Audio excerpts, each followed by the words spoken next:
#1 Iron Age Booty Daddy.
Ladies and gentlemen, welcome back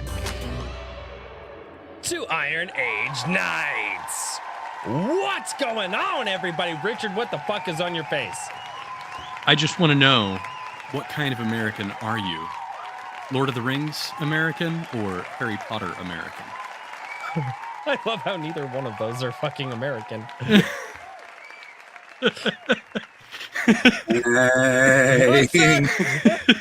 Do you guys not see the meme? I've seen the trailer. It's bad enough. I don't know the meme. Don't worry, guys. I don't have a single point sling. Actually, that's not true. I do, but I don't use it. We'll see The if I can hell keep is Christmas. on your face?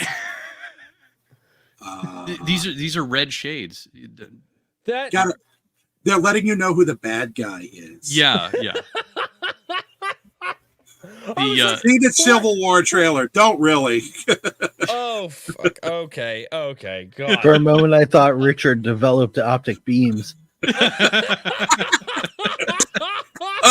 Drops the Cyclop reference. Oh, man. Going old school. These are incredibly red. These are, he needs those ruby quartz glasses. I can imagine. I just wanted to derail things right away, but yes, in order to be able to read the chat, I'm going to take these things off. Okay, those are related to, or those are qualified to handle you in a high energy lab. My goodness. Dude. Okay. So I've got. I now have to share a diatribe. Who thought we would have gotten a tangent this early in the show?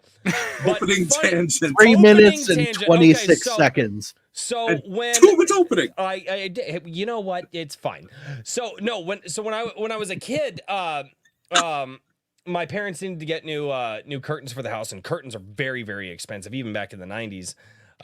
Curtains and stuff like that. So, but my grandmother, she's always sewing stuff, so she's like, "Hey, I'll make curtains for the whole house. Just ask all the kids what color they want the curtains to be."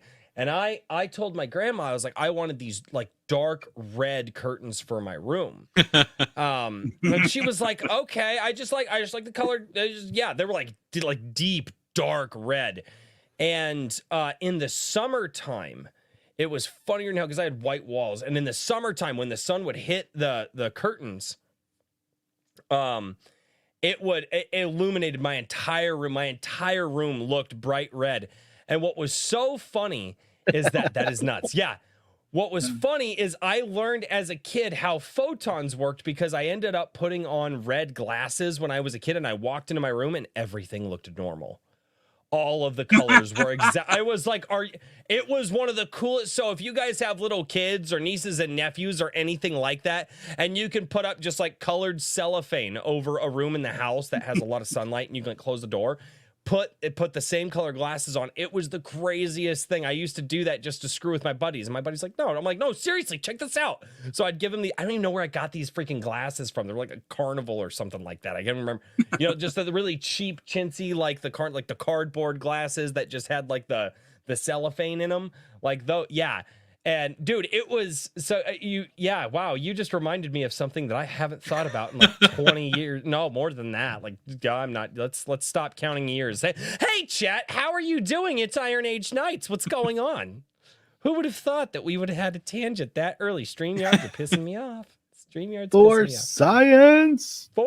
Dude, it's so cool. Science! But seriously. Sorry, Thomas Colby action. No, you're fine. Over on Rumble, guys, it's time to say hello to the chat because you guys are here. Hello, and for those chat. of you who are new to the show, this show is where we bring you a fantastic new author, artist, director, game creator. At this point, guys, it's just anybody creating entertainment in the indie sphere, in the Iron Age sphere. And I hope that you guys enjoyed this show. Over on Rumble, we've got Frequency Studios. What's going on, man? He says like and subscribe. Thank you so much, man. We've got Chatsu up there. How you doing? We got Garham. Skunk's Workshop. What's going on, dude? How you doing? Over on YouTube, we got Tim Allen down there. What's going on, man? How you doing? We got Trippy Soul. What up? Get that meat flowing. Wrangler comes in. Yes, right. Keep the mead flowing. See, this guy knows all the channel lore, so we're not going to be able to sneak anything past him. We got Wrangler down there. He drops a super chat for 420.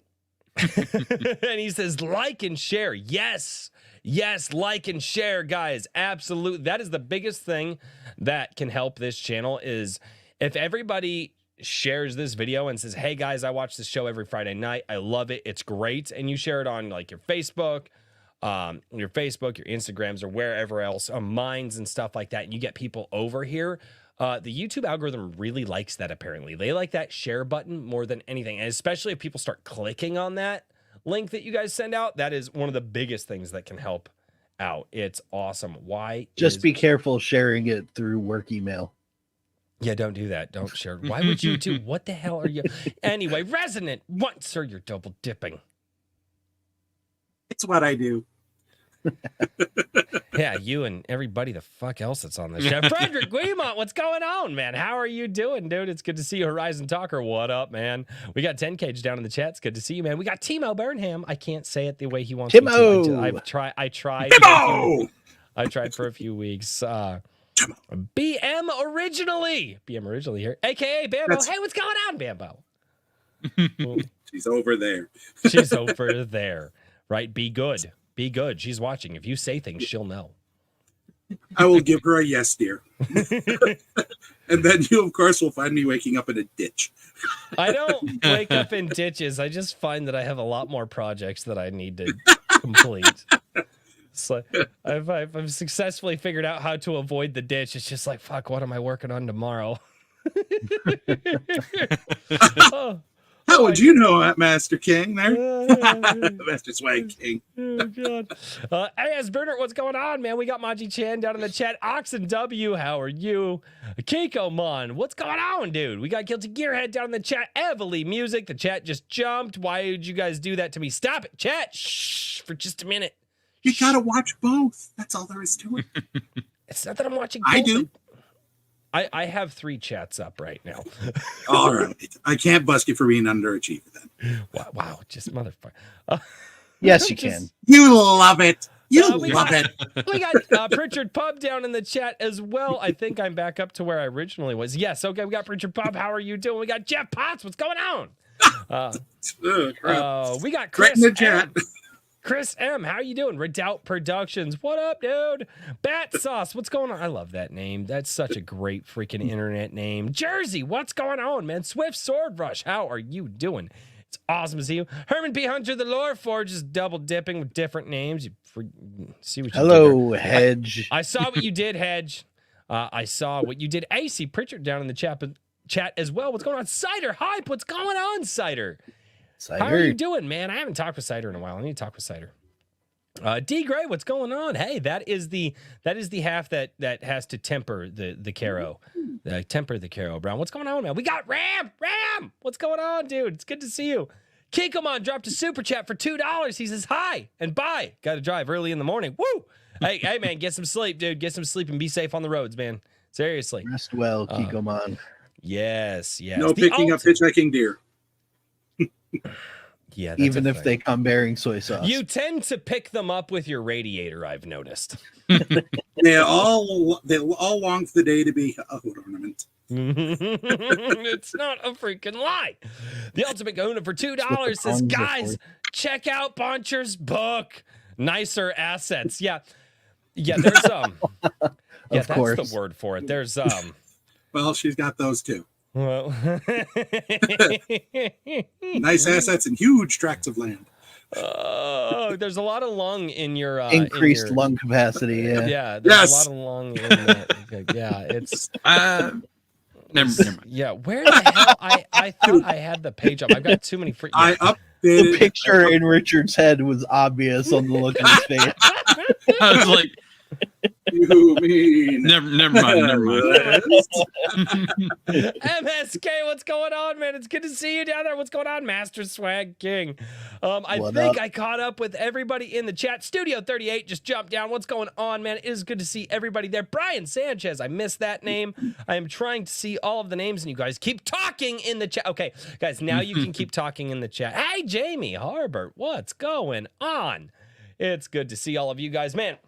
All right, guys. Oh, I look forward to the show every single week. But before we can get to the show, I have to do this thing. I know it keeps me from doing the show, but I have to introduce my co-hosts and say hello, Richard from Iron Age Media. Man, how has your last week been? It's just cruising along. It's kind of that mid-December chaos of everything, but oh god, overall very good, very good. I don't. My wife deals with that chaos. Thank God. Yeah, well, just with like work, end of year stuff, and yeah, all that. I'm going to be heading back up next week, so you'll see me in a different background. There you go. So visiting family, and I want to get everything done before I leave, with the day job and as much as I can with Anvil and Tempered Records, which the First Strike album is wrapped pretty much. I'm about to place the order for the CDs to get printed. Sweet. And headed my way. Artwork is nearly done on issue number 3. I'm still reading submissions on issue number 4. So yeah, just everything's in process. Lots of stuff up in the air, but things are coming together, and it's going to be a good time. Good deal, man. Yeah, dude. Like I said, I regret not getting on that, and I just didn't have the time management for it. And what made me sad is I was like, man, I got to get ready because, like, what if Richard does another one? And turns out that I need to replace the tubes in my amplifier, and I also need to work on the pots in my guitar and deoxidize them because it doesn't sound like a guitar right now. It sounds like popcorn being run through a cement mixer. And I'm like, oh. I don't think that's probably the sound that we'll be going for on the next EP, but you can talk to Jake about it. Maybe he'll find a place for it. No, God, no, it was really bad. I was like, are you kidding me? So yeah, I have work to my equipment to do before it's music ready. So it's fun times. Yes. Ray Haylock jumped in the chat. B.A. Turner jumped in the chat. Hello, everybody. I'm trying to say hello to everybody before we turn it over to our fantastic guest. Because once we do that, it's pop rock, Royce. It's bad. It's bad. Yeah, it's about time, though. It's about time to do some TLC with that. But anyway. Ladies and gentlemen, no jokes this evening. No jokes this evening. I'm just going to. Sir, stab it. We do have the fantastic Mr. Daniel P. Riley, who will do a lot of work to help that poor abused story that you've locked away in your mind, and he's going to rescue that story and help you get it onto the page. Oh, by the way, he's also got a comic that's, currently crowdfunding. And That a nice looks T-shirt. Unbelievably fantastic. And a nice T-shirt. Yes. I forget to comment on people's T-shirts. My T-shirts tend to be a little bland, so I forget to comment on other people's T-shirts. Yes. I also forgot. You even wear colorful T-shirts and you forgot. How is our guest making up for our lack of hosting? Well, I'm just here to get drunk and crack jokes, man. All right, buddies. Let's have I fucking Yes. again. That's right. Have a drink. We didn't beat Caro, but we didn't beat Caro, but we almost beat Herman. The show is already off the rails. Daniel, how you doing, man? I am doing well. I actually will be hopping out in about a half hour because I have a guest spot with Michael Bancroft for about 15 minutes just to talk about the comic a little bit. And then I will be right back to hang out and make abusive comments at Royce. I love how that's everybody's marketing strategy here. It's just like, oh, do you like to abuse Royce? Oh, I love to abuse. Like, dude, do you have a book? It's the best. You abuse him. For those of you that have not backed yet, because backers got notifications, and I threw it up on Twitter probably like an hour or two ago, I think, there is a new Friday update in the Fund My Comic campaign with a brand new video that has a few sneak peeks at some other pages in the book with the color pop. That whole update was basically just me thanking my beloved daughter for putting in all this work, making these little videos to use as ads and promos. That's awesome, man. Awesome. Just make sure that you actually hit the publish button. Yeah. Because there's... I did. You gotta click it like 3 times. that dude. And I checked. Oh, make that mistake. That button is horrible everywhere. If you don't hit that button, it's not just in crowdfunding, ladies and gentlemen. It may not also be in other businesses, and then your supervisors that kind of work under you call you and they go, "Hey, I don't see this thing that you're talking about." No, dude, it's there. I did it. I'm like, all right, let me go. Publish. And then, hey, how about now? And they're like, oh yeah, it's there. What did you do? Nothing. It just took a second to load. The program's been having problems. Yep. Like I just, I had to go and just refresh some stuff. Well, I had to write the update out multiple times because YouTube's shorts system, which is anything I think under like 30 seconds. It's a minute, 40. I think, is the most you can get away with. Yeah. Yeah, the short system, it was auto-uploading the videos that I was hosting as shorts, which I guess weren't jiving with Fund My Comics update page. So I just had to drop them as hyperlinks and make text anchors for the second go around, but I made sure to hit publish, so it's there. That sounds highly annoying. That sounds YouTube shorts don't embed the same as YouTube videos they don't. for whatever reason. I don't do YouTube shorts because YouTube is retarded. Sorry, YouTube. Yeah, I tried to link the flip throughs onto anvilmagazine.com. There's an option to just directly put videos in there. Yep. And because they were shorts, it was like no can do. And I'm like, well, do I need to just triple the link? Because I didn't upload them as shorts. Anyway, it's a pain. Yeah. That's a whole other. This does not support HTML5. Mm-hmm. We're not going to get on that. Not doing it. Already tangented once. I can't. The Ultimate Kahuna for $2. Daniel, I read G Sedai and reviewed it. Freaking cool. Sweet. So, yes. I'm sorry I missed the review. I'm going to have to go look for that because I love feedback. You're fucking slacking. I've been busy making comic books and writing other novels. I finished a whole 60K novella in between while I was straightening up the comic stuff. Oh, I finished a 60-page novella. Yeah, what did you do, Royce? I've connected. Yeah. I mean, I've connected with a bunch of people, possibly starting a new business venture. I'm you know, doing things like that, you know, working on, I've been to some meetings, touched base with my audience, which obviously you fucking haven't if you're missing all the reviews. See what I did there? Nice turnaround. Right? Yeah, That's an excellent counter strike. One, two, to the ding ding. Oh God, ladies and gentlemen. This is a pretty good fucking show already. Brian McCoppin's been a member for 12 months on the YouTube channel. He says, pound the like button like it's your wedding night. Oh, geez. Brian is drunk. That's vodka-infused coffee beans, I believe. He's taking it to the nth dimension with this. He's both going to be drunk and gyrate out of existence soon. Yeah, well, that'd be Brian. That'd be how Brian do. So, yeah. All right, ladies and gentlemen, it is my absolute honor to introduce you to a man who's got quite a few things going for him, not just his novels, but also some music as well. And a brand new novel that he's going to be talking about tonight. Also a fantastic member of the ADWC community over on the Gilded. Ladies and gentlemen, we've got M.D. Boncher. What's going on, man? Howdy doodly, neighborinos.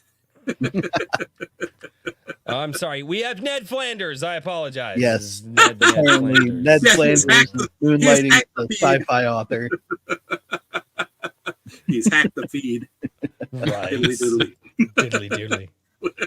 My favorite Simpsons episode ever is the Halloween one where Flanders turns into the werewolf, and the werewolf is like going after Homer, and it's like diddly. He's like, ah!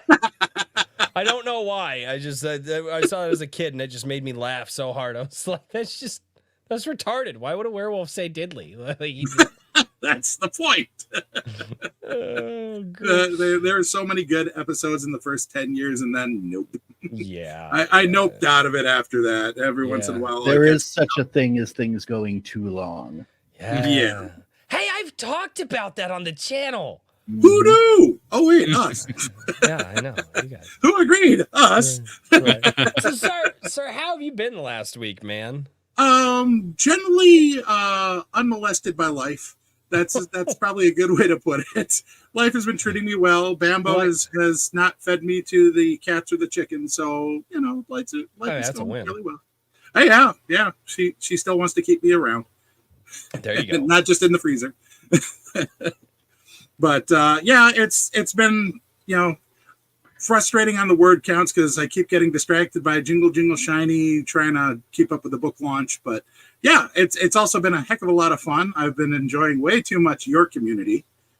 Yes, you lovable pack of ragamuffins and rapscallions there over in chat. I see you. I see what you say. Yeah, that's the word for them. Lord knows I've given you enough crap. I'm not even here for half of it. It's what we do. That I show up, it's like, hey, a bunch of people mentioned you, and I'm like, oh, okay, what are they doing? And I'm like, and I scroll up, and it's like, okay, they called me gay. Okay, they said that I'm a punching bag. Gay again. But you're our punching bag. We wouldn't want to punch other people, right? Yeah. Well, with a few exceptions. What did I think it was Machi Chan said in the Gilded like a week ago, because we were worried that a bunch of trolls and stuff were going to show up on last week's, and they didn't, thankfully, which was really weird that they didn't. And it kind of actually shocked, like that was the most shocking part about last week's episode. Yeah. But Maji Chan is just like, no, she's like, anybody shows up to give you crap, we will run them off. She goes, you're our punching bag. Nobody else gets to punch you. And I was like, just love taps. I don't know how to take that. I'm like, thank you, I think. Yes, it's like the Monty Python sketch of the Spanish Inquisition. Fetch the comfy chair. Oh God. Well, not the cushions. Well, sir, man, dude, you have a brand new book that you actually just released on the 8th of December. That's what Amazon says. I have it right here. Yes. However, yes, I've been pestering you. Before we get to that, and looking at and just going through and looking at everything that you have on Amazon, you got quite a few things that you've worked on. The question is where does all of that start? start? Where do you get the bug to create? What got you interested in this world of writing, or what inspired you? Were you a kid? Were you an adult? Like, did you write stuff before this that just never got published? Like, where does this journey begin for you? Well, way back when. No. Actually, I started writing when I was forced to write in the 7th grade for a English class where we had to do a journal, and they said, just write about your life, write about this, write about that. And I'm like, this sucks.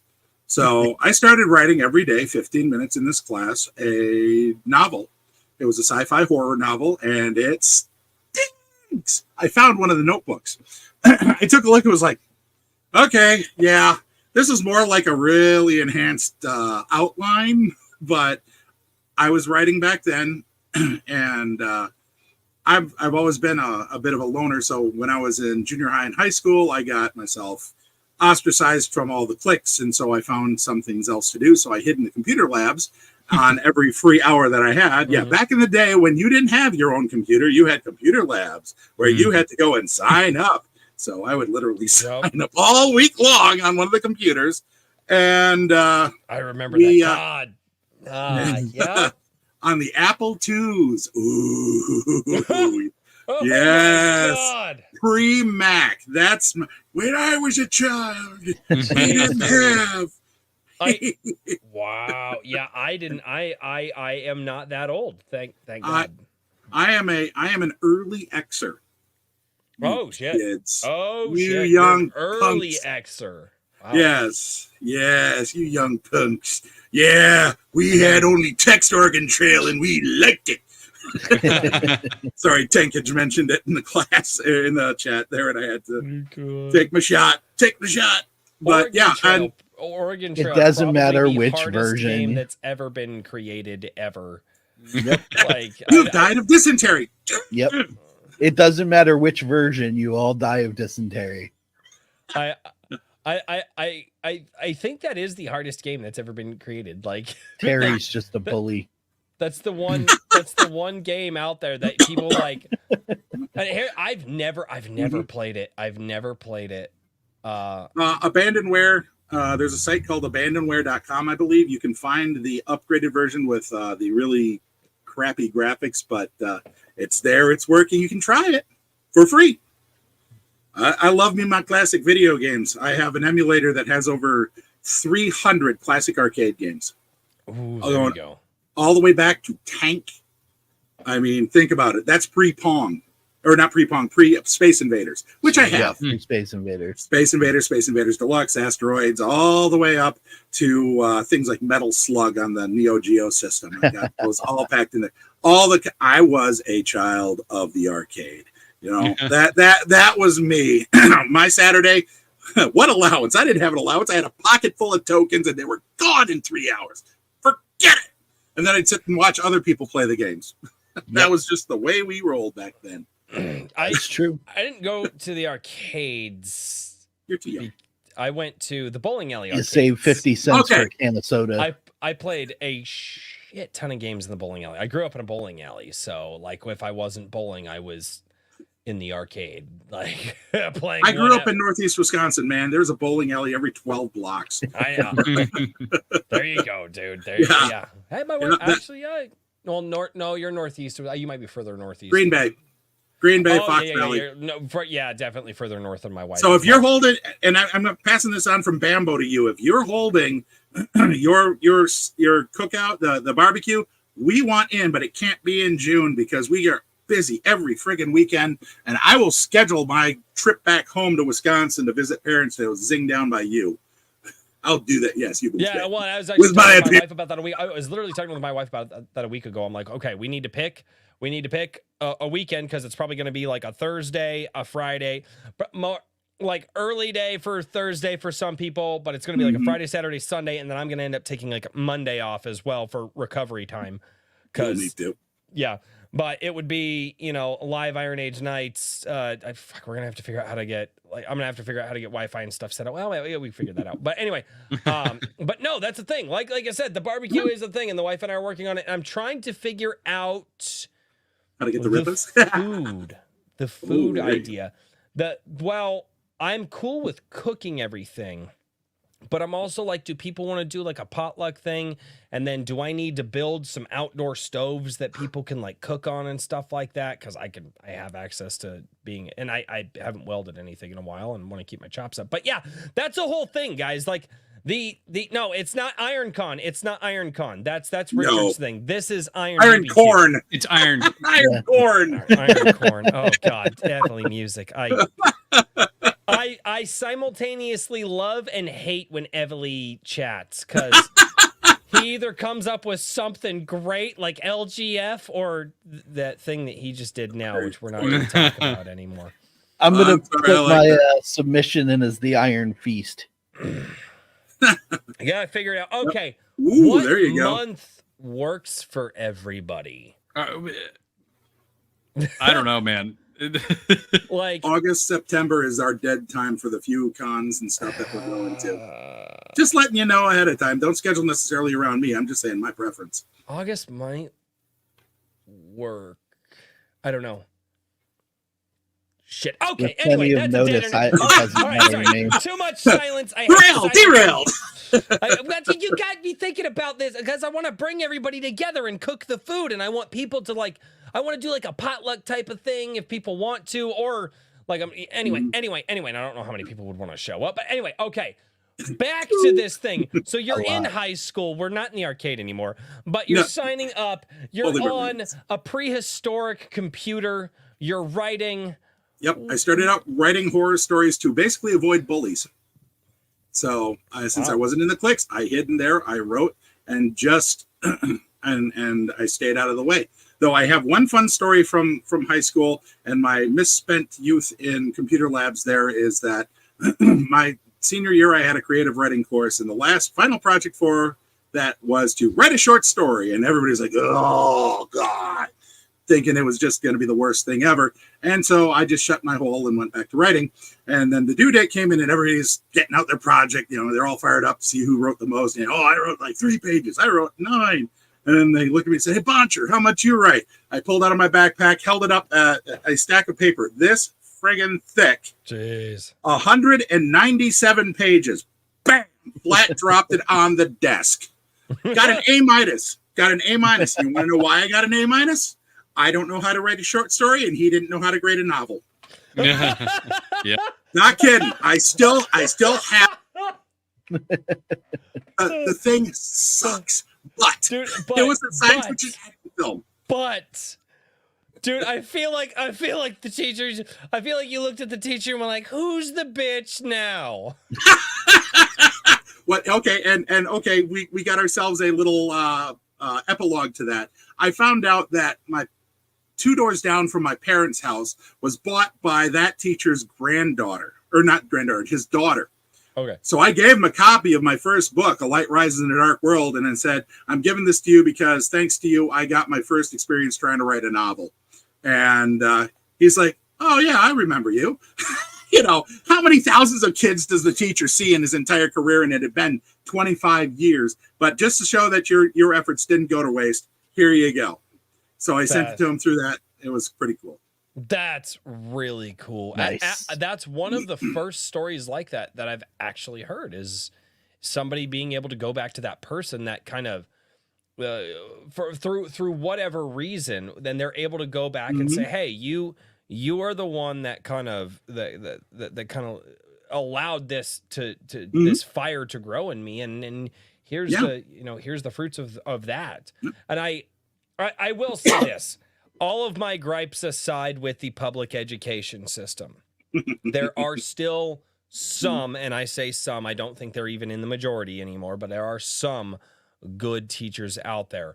Yes. And for those teachers who are out there to have their students come back and say, "I remember this thing that you said, and I appreciate it," like that is huge, like for a lot of those, and it's so rare nowadays to have teachers like that. And I think it's I think it's just fantastic, because mentors, let's just call them what they are, they're mentors. And I feel the world has kind of forgotten about the idea of mentors and mentorship. as the world kind of got all turned upside down. And my favorite word this week, I've been using it a lot, all gobbledygook the last 20, 25 years, you know. But okay, I concur. So you dropped the fat stack of papers. I got my A-. You got your A- because he looked at that thing and went, "Fuck this! I'm just giving him the grade because." He actually read it. Oh, he really? actually told me he read it. Oh, you know, wow. I pitied him a little bit, but I was too young to really care. I didn't know any better. Why did I care about the pain of a teacher? All right. So here's the thing: going back and reading it as an adult, do you feel his pain now? Only a lot. No, the sad part is I actually had a friend tried to steal it from me to do his own attempt at publication. Really? And while the guy was away in the military, I had to go back to his house with his father's permission and get it back. And I also then found out many, many, many other things he had stolen from a whole collection of friends. And I returned them all. And let's put it this way. His father was a former Korean War vet. So I'm thinking, boy, when he got back from Desert Storm, he earned whatever punishment he got. Yeah.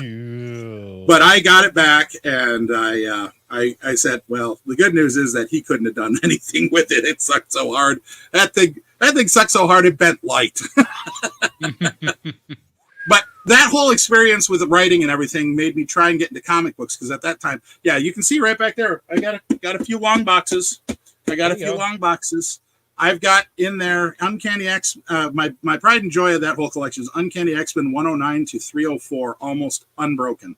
I think I'm missing 3 copies. So yes, other than the Dark Phoenix saga, which was way too expensive for me to buy back in the 80s, and a couple Still too others expensive there. Now. Oh yeah, yeah. But I wanted to get into comic books. That was my biggest goal, is to try and get into comic books. I taught myself how to write a script. The problem was this was 1990 to 1994 when I was trying to do this. And that was when Image showed up. Ooh. And Image was the beginning of the reign of the artist. And 1990 Chicago ComiCon was, I believe, it was either 90 or 91 with Chicago ComiCon, where I went, and it was the year of the Image tent. Okay. So for reference, everybody, I wasn't born yet. And I was out of high school and just entering college. I was You in young the oven. whippersnapper. I was in the oven, but I wasn't born yet. You millennials. Fuck you. You're welcome.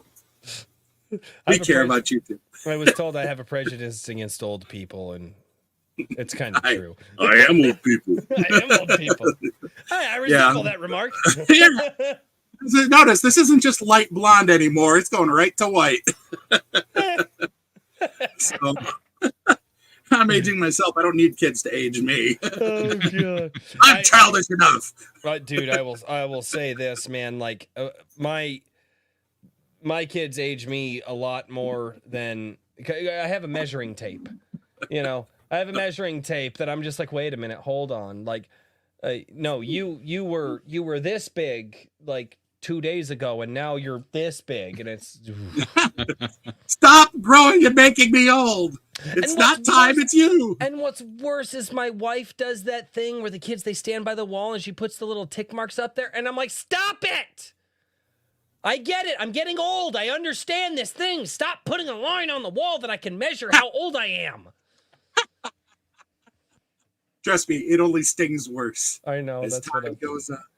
That's what I've heard. And then I've heard it stings in the back and more in the knees. And way the back, none of the kicking. Yeah. I already pop in 4 different locations when I wake up in the morning. So I remember those days. Yeah. When it was only 4. You don't snap or crackle yet, so you can't complain. It depends on the day. It's my ankles and knees are not Speaking in the of best of which. shape. Ankles and knees are not in the best of shape. Speaking of which, I got my smashed elbow to deal with. Oh, It's hey, acting. there you go.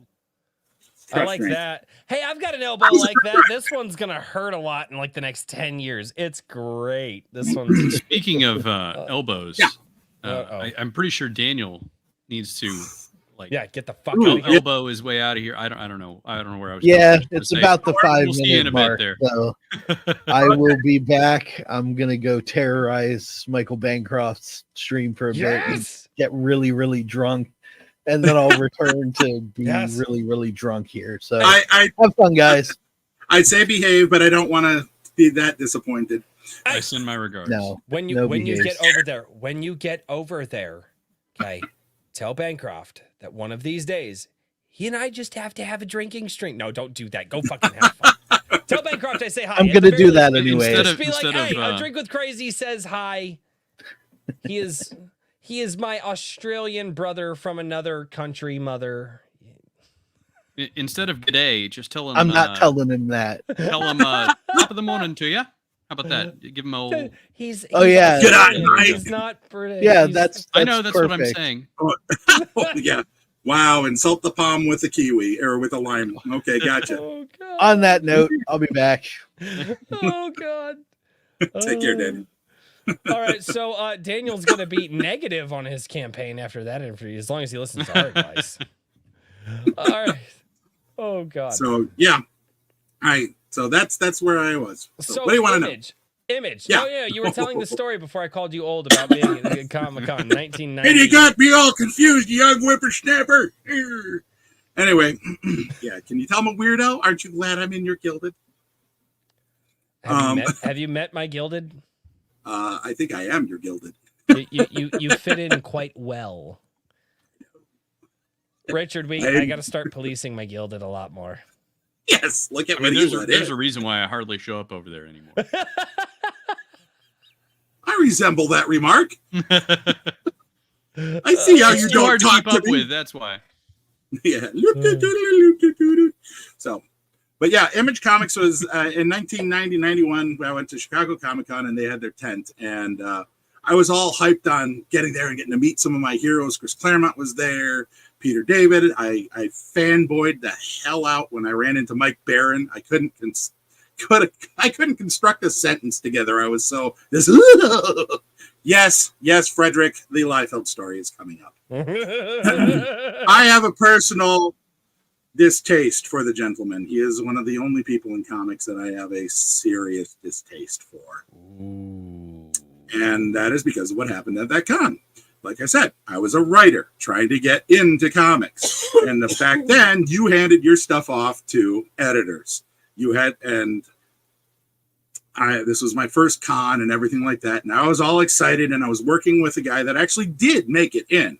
He actually was a penciler and inker, worked for both Marvel and DC. No, I will not name names because there's also some bad blood on that line too.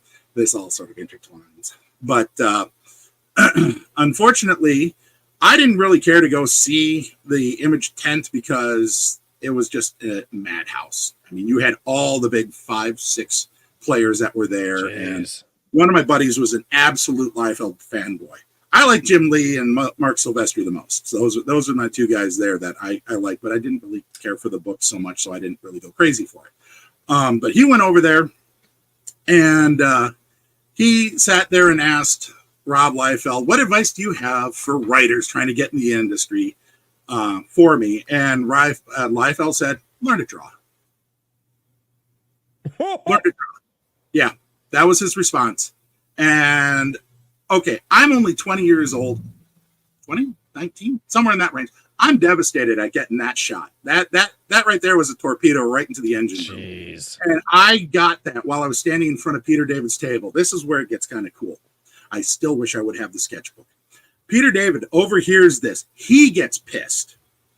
And I'm talking with him. I'm feeling really disheartened. He's like, he sat there and he talked to me for a while, and he said, don't take his word for it. You can write. There are other things you can do, and there's just not, it's not just art. And just to say, well, oh, fine, we'll see, we'll show him. And he said, give me your sketchbook. Because back in the day, you used to actually be able to get autographs with little tiny sketches in them. Nowadays, they charge you $10 for doing that. Yeah. Sorry, guys, really hurts. It really hurts. I get you. Wait, what did the Joker say? If you're good at something, never do it for free. I get it. Which is totally. Just so everybody knows. Yeah. And everybody's like, yeah, that makes sense. That's a line from a villain. Yeah, exactly. But it also is kind of true in business. You don't give away stuff for free if you're good at it, unless of course you're so good that you can afford to give some away for free. Just saying. But anyway, Peter David then took my sketchbook and he said, "I'll show you. Yeah, let me. Yeah, you got people signing in here." And I said, "Yeah, I do want your autograph. I was really enjoying his run on the Hulk and X Factor." And he said, "Fine, I'll go." And yeah, the guy's always. Oh, I see a lot of guys drawing here, so fine, I'll draw him too. Let's see, I will draw Storm. So he drew a little storm cloud with a lightning bolt. Oh, I know, I'll add rain. So Wolfsbane, he draws rain coming out of the cloud there, and then he says, "Oh, I can't forget New Mutants, Cannonball." Draws a little rectangle with a ball and a couple speed lines out of there. So there, you got 3 superheroes in one from a writer that I drew. But he really did a good job of bolstering me. But to this day, Damn. I'm just like, first, I did not like Rob Liefeld's artwork anyway, but to then have that shot, I'm just like, you're enemies now. For whatever that's worth. That's a Sheldon level enemies list. Means nothing, but my wife loves that fucking show. She watches. Big Bang Theory? Yeah. I own the first 7 seasons. I haven't gotten the rest yet. Yeah, she loves that show, and I'm just like, I see too much of myself. No, it wasn't that. It wasn't that. I have other issues with the show, but my wife explained it to me, and here's the one thing that I missed, and I think a lot of people in like the nerd world miss about the Big Bang Theory. People are like, the nerds are the joke of the show. Like, it's not like they're like, it's not that like you're in on the joke. And she's like, but look, they've got the ditzy blonde. They have the stereotypical like sports ball guys. Like, everybody in that show is a stereotype. And I'm like, and when my wife pointed that out, I was like, and it actually made the joke, because I used to like it when I was watching it with my dad when I was younger, and I was like, oh wait, that makes it's a stereotype show. It's a stereotype comedy is what it is, and it just happens that most of the main characters are in the nerd world, and all the nerds got really offended by it, this, that, and the other thing, and it's like, okay, all right, that makes a lot more sense in my head, because she's right. But it's, I don't know, nerds became cool for like 10 years because that was the reason why took off. Yeah. And they were like, well, they're making fun of us. And I kind of fell into that trap too a little bit. And I was like, they don't get it. And I was like, wait a minute. They don't need to get the nerd. They're running the stereotype. They know they're running the stereotype. Makes sense. Yeah, and that's correct, Jamie, in chat there. There's a meme on the net that says, in somebody else's diary, you are the bad guy. This is kind of par for the course, especially in the comic book industry. It's par for the course in life. You are somebody's villain. I was somebody's bully. I got bullied by dozens of people, but I was somebody's bully somewhere. I was somebody's critic that tore them down. I know that, somewhere I'm the villain. And, there's nothing you can do about it. You just got to basically accept the fact that, you were the bad. Another side thing about closure from earlier life. If you are out there having life sucking the big fat hairy one, because of what you went through when you were younger in high school and whatnot. I had a situation when I was on Facebook, where I had a woman from high school get in touch with me out of the blue. And I don't keep contact with anybody in high school. There, as you can gather, I did not fit, and I'm not in any. I have one person that I went to high school with that I still talk to this day. Same one, and he's one of my best friends. But that's it. And there are people reach out from time to time, like 2 or 3 maybe, but they were good friends back then. But yeah, for the most part, I agree. It's I have one. Here's one thing that I wish people would recognize when it comes to like friends from high school is, you know what? Just because you were best friends then as those people doesn't mean that you're best friends now. Like being best friends in a certain time period of your life, fucking great. But so many people, kind of like the story that never ends, kind of want to drag those relationships on past the point of where they're relevant. Yeah. And that can hurt a lot of people more than anyway. Okay. So this lady reaches out to you. Sorry. That was just, that's all right. And we chatted for a little bit. She was one of the few people that was sort of just background noise. I remembered her. And I never had, one thing bad or good to say about her. But then she said out of the blue that in that conversation, and I said, I want to apologize to you. And I said, what? You were one of the few people that didn't do anything to me whatsoever. And she's like, I know, but I saw what was being done to you. I'm sorry for not standing up sooner. I'm sorry for not standing up at all. And I was blown away. Mm-hmm. So if you know somebody like that in your past that you think that you run across, take that opportunity, man. The healing there was absolutely unbelievable. I had not exactly the same, but I've talked about being in music and stuff like that. And one of my guitarists, he and I had a bad falling out, and he was a jackass there towards the end. Now, well, I say there towards the end, but I also understand the background story. There was family health issues, things going on, a lot of other things going on in his life. And but yeah, he just kind of got nasty with me. Yeah. And I'm sitting there waiting for work one day,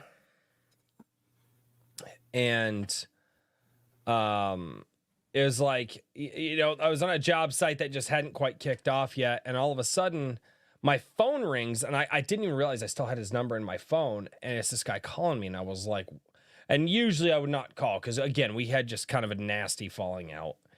And I pick up the phone, and I'm like, hello? He goes, hey, is this Royce? I was like, yeah, it is. I was like, hey. He goes, hey, it's Joe. I said, yeah, I saw that. I still have your number. And he goes, oh, hey, man. He goes, I've been thinking about it a lot lately, and I wanted to call, and I wanted to apologize. And he's like, nice. He goes, I was in a pretty rough place a few years ago. And he's like, and you never did anything to me to deserve any of that. And he's like, I'm sorry. Like, and seriously. And like, and now that is amazing, dude. And now he and I, we talk once a week still to this day. We go over, like, after that, I was over at his house, he had a kid, in that time period. I would, me and we would bring our kids over to his house. We would hang out, in fact, it was funny enough. He needed help doing some work in his backyard, and there were a lot of people that just kind of were nasty to him and had left him, and he didn't. And so he called me. He's like, hey, dude, he's like, I know it's weird, but I don't have anybody to help with this brick patio that I'm putting together. Can you help? And sure as shit, dude, like a week and a half after he made that phone call, I was in his backyard. We were going Home Depot, getting stuff together. Like, it was fucking cool, man. That's awesome, dude. It was really fucking cool. Like, that is one of the few experiences like that I've had. Because funny enough, I've had other people who were just turned into assholes, and then they try to reach out and like act like nothing happened. And it's like, dude, you don't even recognize. Like, no, I'm not gonna even fuck. But that one experience, like I said, I have a very small circle of personal friends. And obviously my buddy from high school, this guy, my buddy Joe, the other guy's actually my other guitarist. But yeah, it's so crazy when things like that in life happen, when people call you out of the blue or they touch base with you and they were just like, hey, I'm sorry. Like, this is that the healing from that single phrase is immeasurable. It can heal across time like nobody believes. Oh, immensely. And it's insane. And that right there is one of the biggest reasons why I tell people I'm not the same person that I was 5 years ago. I'm definitely not the same person that I was 10 years ago. And when my buddy Joe called me and said, and apologized that day, he was also not the same person that he was when we parted ways. And and I say that all intentionally because there are people out there who you'll part ways with. And sad fact is, some people don't change, right? And you may become a different person in that time period, and they want to touch base with you as if you're still that person from 5 years ago, 10 years ago, 15 years ago, and you're not. And that is detrimental, and it can be really corrosive to the soul. Like, people saying, "Oh, let's just pick up where we left off." It's like, dude, I'm not even that person. I'm not even the person who can pick up what that guy, that me 10 years ago left. Like, there's no picking up where we leave off. Now, we might have some similar stories because we share a history, but I was a different dude back then. Like, that we're starting fresh. And if you're still that guy that the me from 10 years ago parted ways with, then guess what? It's not going to happen because I learned my lesson. However, if you're a different person now, today, than you were, you know what? Let's have that conversation. Exactly. So I know a lot of people, especially in your community, dog on Stephen King, but there's something in one of his books that speaks directly to this. In his novella, The Rage, in the Bachman books, he takes, and those that aren't familiar, it's basically about a teenage boy that goes nuts and does a high school shooting.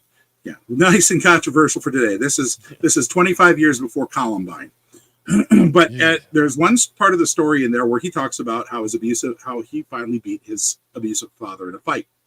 And in that discussion, or in that narrative, he finally punches his father in the stomach and lays him out. And his father's on the ground gasping for him, and he knows that he could just wail on him and beat him to a pulp. And then he had an epiphany as he's looking at his father and seeing that the tough gut and the strong arms are all worn away to flab. The hair is now gray and thinning. And he realized that the man that he wanted to punch and wanted to beat the most is no longer there. That man was safe in the past. He could not touch him. And he just gave up. He's like, there's nothing I can do here. There's nothing more to this. I've proven the point that I am not the boy you can push around anymore. And you are not the man that I want revenge against anymore. Yeah. Now, the book is a stellar character study. I recommend, and I used to be a big Stephen King fan, but his early works, I will defend his earlier works, most of them, not all. But I've heard even of fans of his, he's a roller coaster ride. He's up and down. Even fans of his are like, hey. He's Babe Ruth. Yeah. He's the home run king, and he's got a ton of strikeouts. Yeah. You know? Or for those of us over in Wisconsin, he's like Brett Favre. He leads in touchdowns and interceptions. You know, the old gunslinger. When I was in exile in the Twin Cities for 5 years, and I drove school bus there every day with a Packer hat on my head in the Twin Cities. And then that was when Favre got traded or got his move over to be with Darrell Bevel over in Minnesota. And the kids started razzing me. We got Brett Favre. And I said, that's right. You got Brett Favre. You're going to learn. You're going to learn so bad. And I said, I warned ya. Yeah. Dude, like I said, I love having this conversation because I always try to talk to people about, I don't know, the one thing that I people are like, oh, the friends forever thing. And I'm like, man, what's such a petulant thing to focus on? And so I always tell people, I'm like, man, you might not be the same person. And it's like, look, I can be friends with you today, but I might not be friends with you tomorrow, right? Sometimes you're just friends for a season. Yeah, and that's fine. And there's nothing wrong with that. But for some reason, when people part ways, it's like, it's got to be this big, dramatic, oh my God thing. It's like, why? Why is that? It's, you know what taught me that lesson? Believe it or not? Fucking Home Improvement. Wilson. Well, so it's that episode where Tim Allen's friend from high school comes over and he's sitting there and he like drinks the beer and then crushes the beer can on his head, and he, and obviously Jill, his wife, has a problem with his friend because he's a little crazy and wild still, well into his 30s. And he's talking with Wilson in the backyard, and he's like, man, he's been my best friend for 20 years. And Wilson's like, has he been your best friend for 20 years?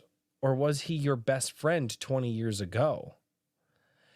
And like, it hurts, dude. It hurts. And it does.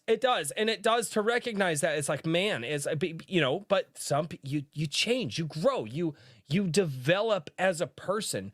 There are things that will carry you through a time period as a person. But once you reach that next stage of you, that next person that you become, and it happens for me, it happens in plateaus, right? Yeah. But once you reach that next stage, those problems, those joys, those things that carried you through in that time period while you were that person, they stay down here. You're on to the next plateau, right? Now, that doesn't mean that some of those things you can't remember and go through, but they're not your driving force anymore. You're not that person anymore. And I think that a lot of people don't recognize that and roll with that and change with that. And and it sounds like you've learned that lesson and you've done that and you've beaten into me many times. Many times. I like I said, high school and junior high, I got bullied a lot because I got on the wrong side of certain people early on. And I was in the same school system that just sort of expanded the amount of bullies. I was my graduating class was 644 people. So give you an idea, the whole school was almost 2,000. But when I got to college, I thought things were going to change. They didn't. I got involved with some groups that were highly clinically narcissistic. And I got my first taste of gaslighting and love bombing and all the horrible things that people can do to people when they're narcissists. And that I quickly learned the danger of people of wanting somebody in your life that wasn't good for you. And I built up a collection of friends that I thought were friends that turned out to not be. And I had to cut them off. And by the way, I'm actually going to leading up to something regarding the fantasy series here. And I noticed that I was never alone for long. I didn't have much of an explanation for it at the time. And after I got out of college, I ended up gaining some friends from college and then some new friends from gaming, and they kind of blended together some. But once again, I found myself in the same situation where I was on the bottom of the heap.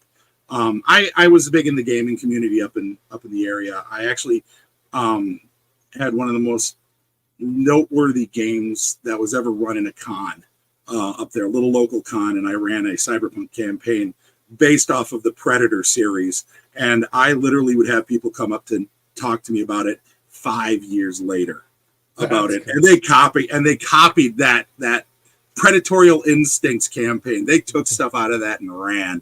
I mean, that's a great compliment. So I knew I had the storytelling chops, but I had a group of really crappy people that were in my life. And when I got into my first marriage and then I moved out to Minnesota, it broke the link and I was left with no friends out there. Not a one. And I had to cobble them together as they sort of came up. And once again, they started from the comic book stores and the gaming shops. And then after 5 years of being in the Twin Cities, I moved back to Wisconsin because I couldn't stand it out there. Sorry to anybody who loves the Twin Cities. Even in 2010, the place was a hellhole for me.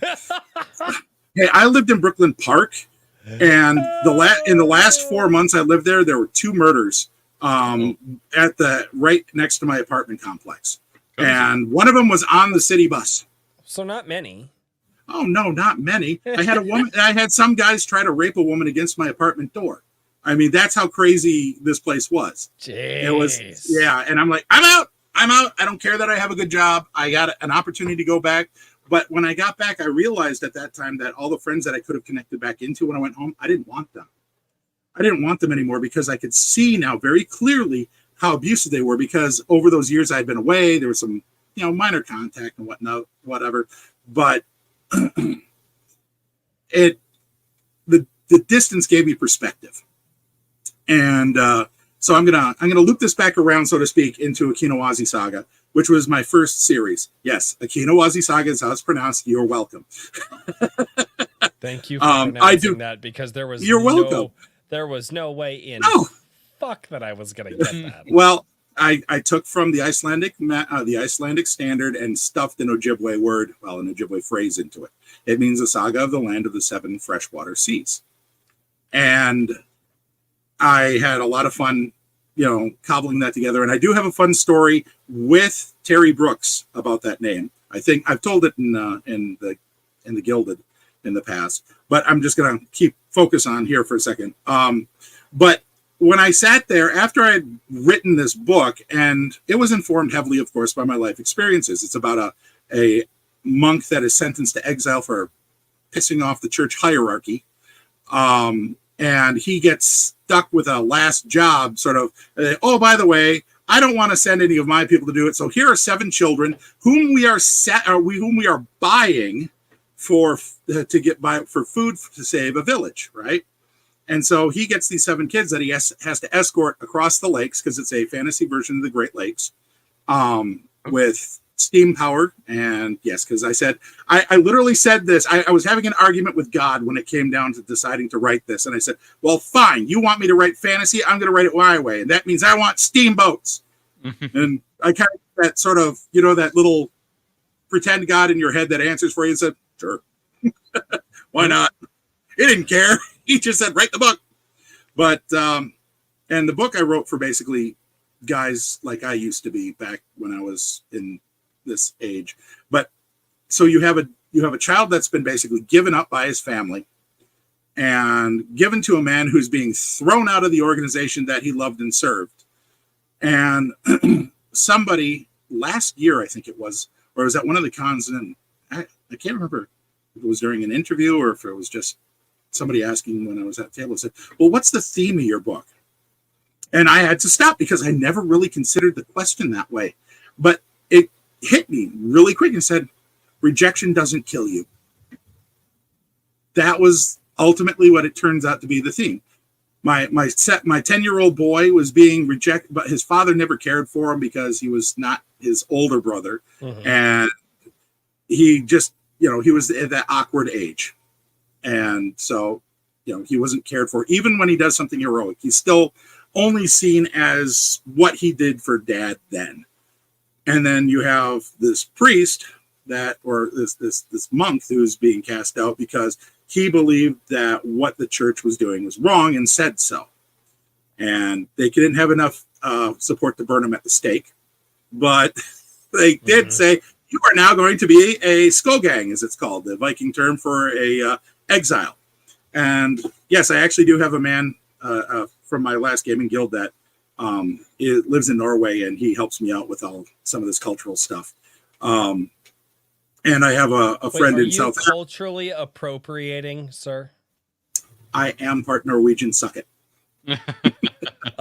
I was hoping that you were gonna say fuck yeah, but whatever. It's fine. I don't care. I'm just I was really are you culturally appropriating? And I wanted you to be like, abso-fucking-lutely. And you were like, I'm part Norwegian. I'm like, well, fuck. I'm sorry, I can't help it. The only culture I'm appropriating is I'm taking from every woodland tribe possible, because I figure I don't want to offend one particular tribe. The only thing I stuck with is Ojibwe and Oneida for the languages that I pick words from. And I stick to Old Norse, Norrent, as it's called, for the naming conventions and whatnot, because it lends a heck of a lot of authenticity. So you're trying to piss off a lot of people. Pissing off all the people. Oh, why? People. Yes, I'm an equal opportunity offender. Y'all suck. Right. Then again, I'm looking in the mirror when I say that. So yeah, there's that. But yeah, the whole point is that rejection doesn't kill you. And you are more than what other people call you. Those kind of became the themes on it. I saw Jamie had just read the second book in the series. It's kind of fun. You can read the first book or the second book first. It doesn't matter. The first book is a prequel. The second book is technically the first of a trilogy. So stop that. You're welcome. Have I confused you yet, more? Richard, writers are odd. I've established this, but they don't writers don't think in like normal people ways. They I'm I'm being sassed from the kitchen by. I was gonna say, I feel like I did a tab. I was like, did I open a tab or something? Oh no! Oh, No, that was Bambo sassing me. Okay. Oh, I know. I knew where that was coming from. I felt the wifely waves from that, and I was just like, I'm gonna back away. Love you. Right? I do the exact same thing. I love you. But if the key is if you crack a smile, you're safe. If they don't, they turn away and that door slams. You're just like, all right, so I'm gonna ride. How this can you flight. not love this face? Very easy. All right, you remind me of the seal motherfucker in My Hero Academia. I don't know. Yeah, you're not weeb enough for that. I am solid. Okay, although I grew up on Robotech and I own the entire series, and I am very limited because of my past, which my religious walk, my faith walk. I can't be around anything the occult or spiritual anime, so that cuts out like 70% of them. No, My Hero Academia. It's a hero anime. Well, then we get into my pet peeves, which is children saving the world. I finally burnt out on that once I was no longer a teenager. I am also getting there as well. Certain ones are more tolerable than others. Like, I'm sorry, I'll still watch many seasons of the Power Rangers, and all of them fucking people were teenagers. Don't do that. Got the fucking like. I know. I go to cons and I see all the old Rangers there. It's like looking at all the wrestlers they're next to and kind of going, man. Dude, Big Lit ComiCon, show up. Go to your Comic-Cons. They're half wrestlers now, it seems. Yeah, wrestlers and Power Rangers. I've heard, I like what Clownfish TV calls a lot of the cons now, and they're just like, man, they're just celebrity petting zoos anymore. They're not even well, they're getting better, I've heard, since the Coof. But yeah, for a lot of years, they just turned into petting. They're just celebrity petting zoos, and I was angry that I got sick for GalaxyCon because they had Sam Jones there, and me being a big Flash Gordon fan, as if my writing wasn't proof of that, I did want to go meet him because he's been in also a TV series I liked as a kid, The Highwayman. I liked that piece of crap show. He was great fun with it, and also because I always had little Flash Gordon squee in the back of my head. It all worked for me. But yeah, also, how can you not love a semi that had its cab made into a helicopter, made out of a helicopter? That was just friggin' awesome. There you go. So, gotta behave now. Daniel's back. No, you don't. Back, and I will be right back. Go nuts. What segue? What power? Well, I want to talk a little bit more about your series, which is Cancel Bacon. Yeah, which is like, what were your primary like inspirations? I know you just mentioned Flash Gordon, but okay, I was going to say, Dream Nebula. Okay. Yeah, let's talk about the one that you the current release. I think the most recent one. It's from just a few weeks ago. Yep. We did rapid release this year of 3 novellas for Tales from the Dream Nebula. And that literally was the inspiration. So those are all from this year. Okay. Yeah. All 3 of them I fired out this year.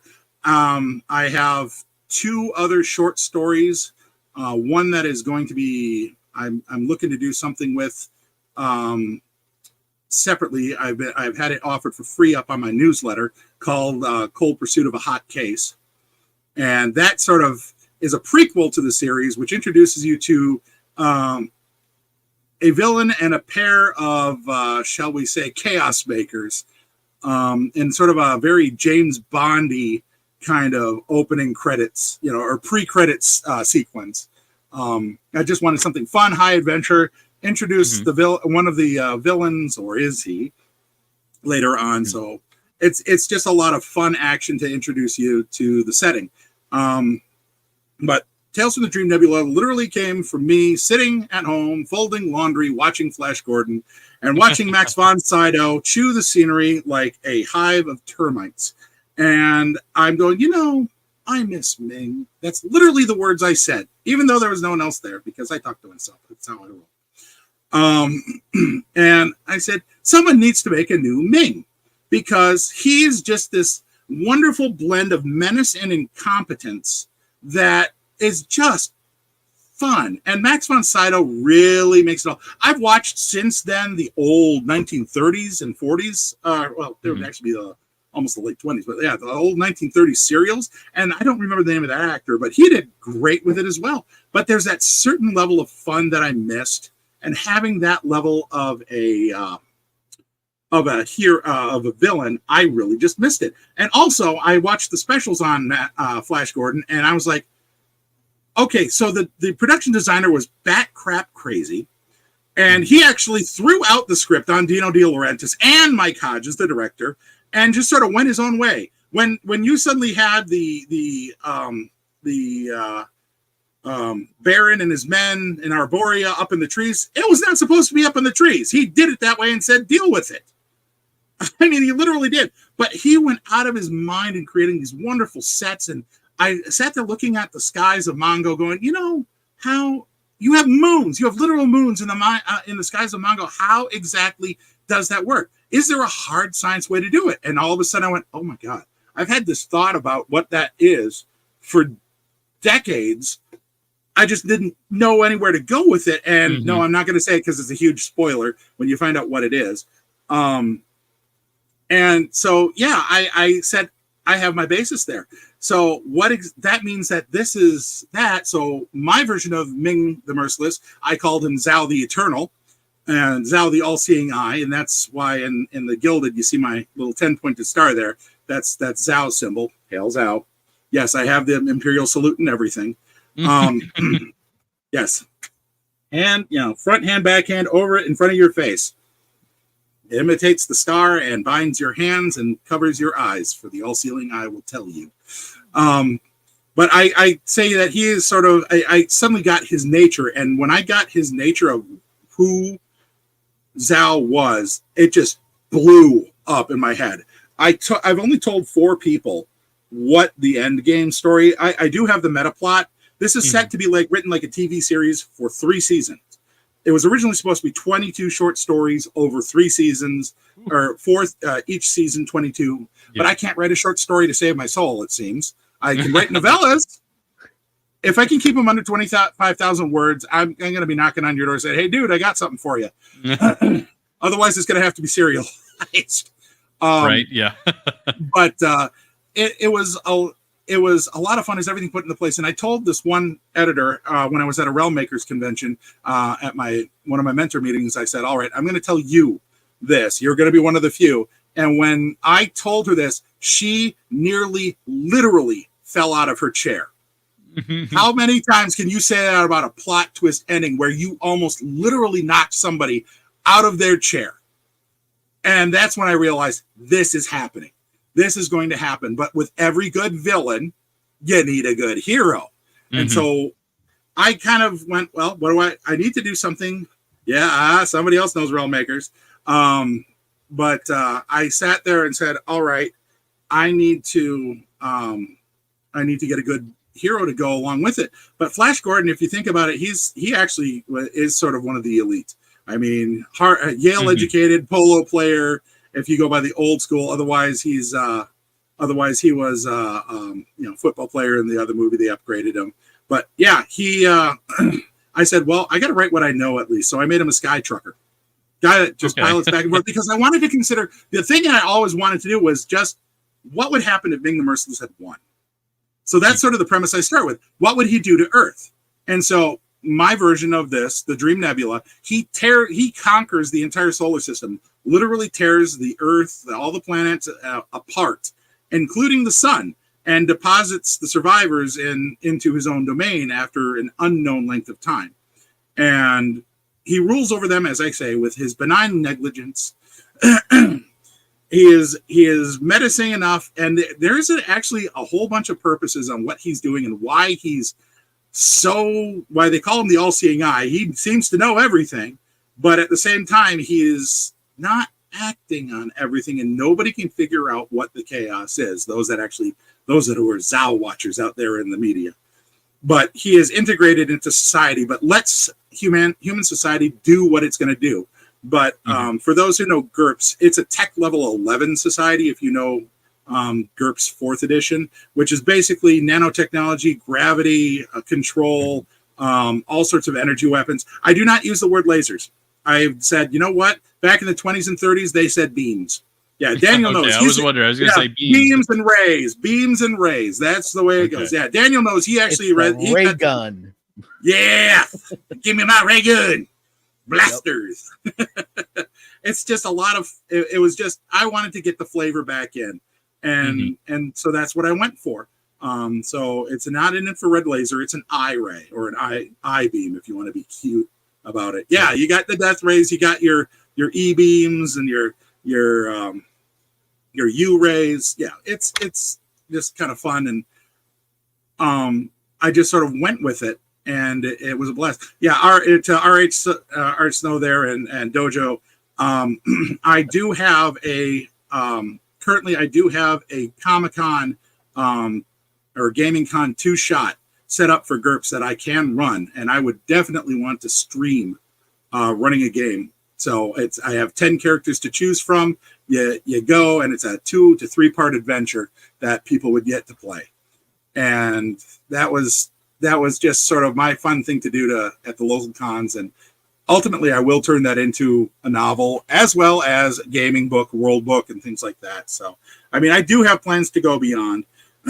And I did plan to start a new one, but we couldn't get the logistics together. I created, with Bambo's help, we did what's called another whole new section to the Dream Nebula called the Chimera Belt, because it's not just humans. Because, of course, Flash Gordon, you've got lizard men and lion men and beast men and shark men and all these things out there. So what do? They're not men. I call them oids. If they're a human combined with an animal, they're oids. Otherwise, if they're an uplifted animal, they're called morphs. So we created this whole section together, and I gave Bambo free rein to go nuts with the philomorphs.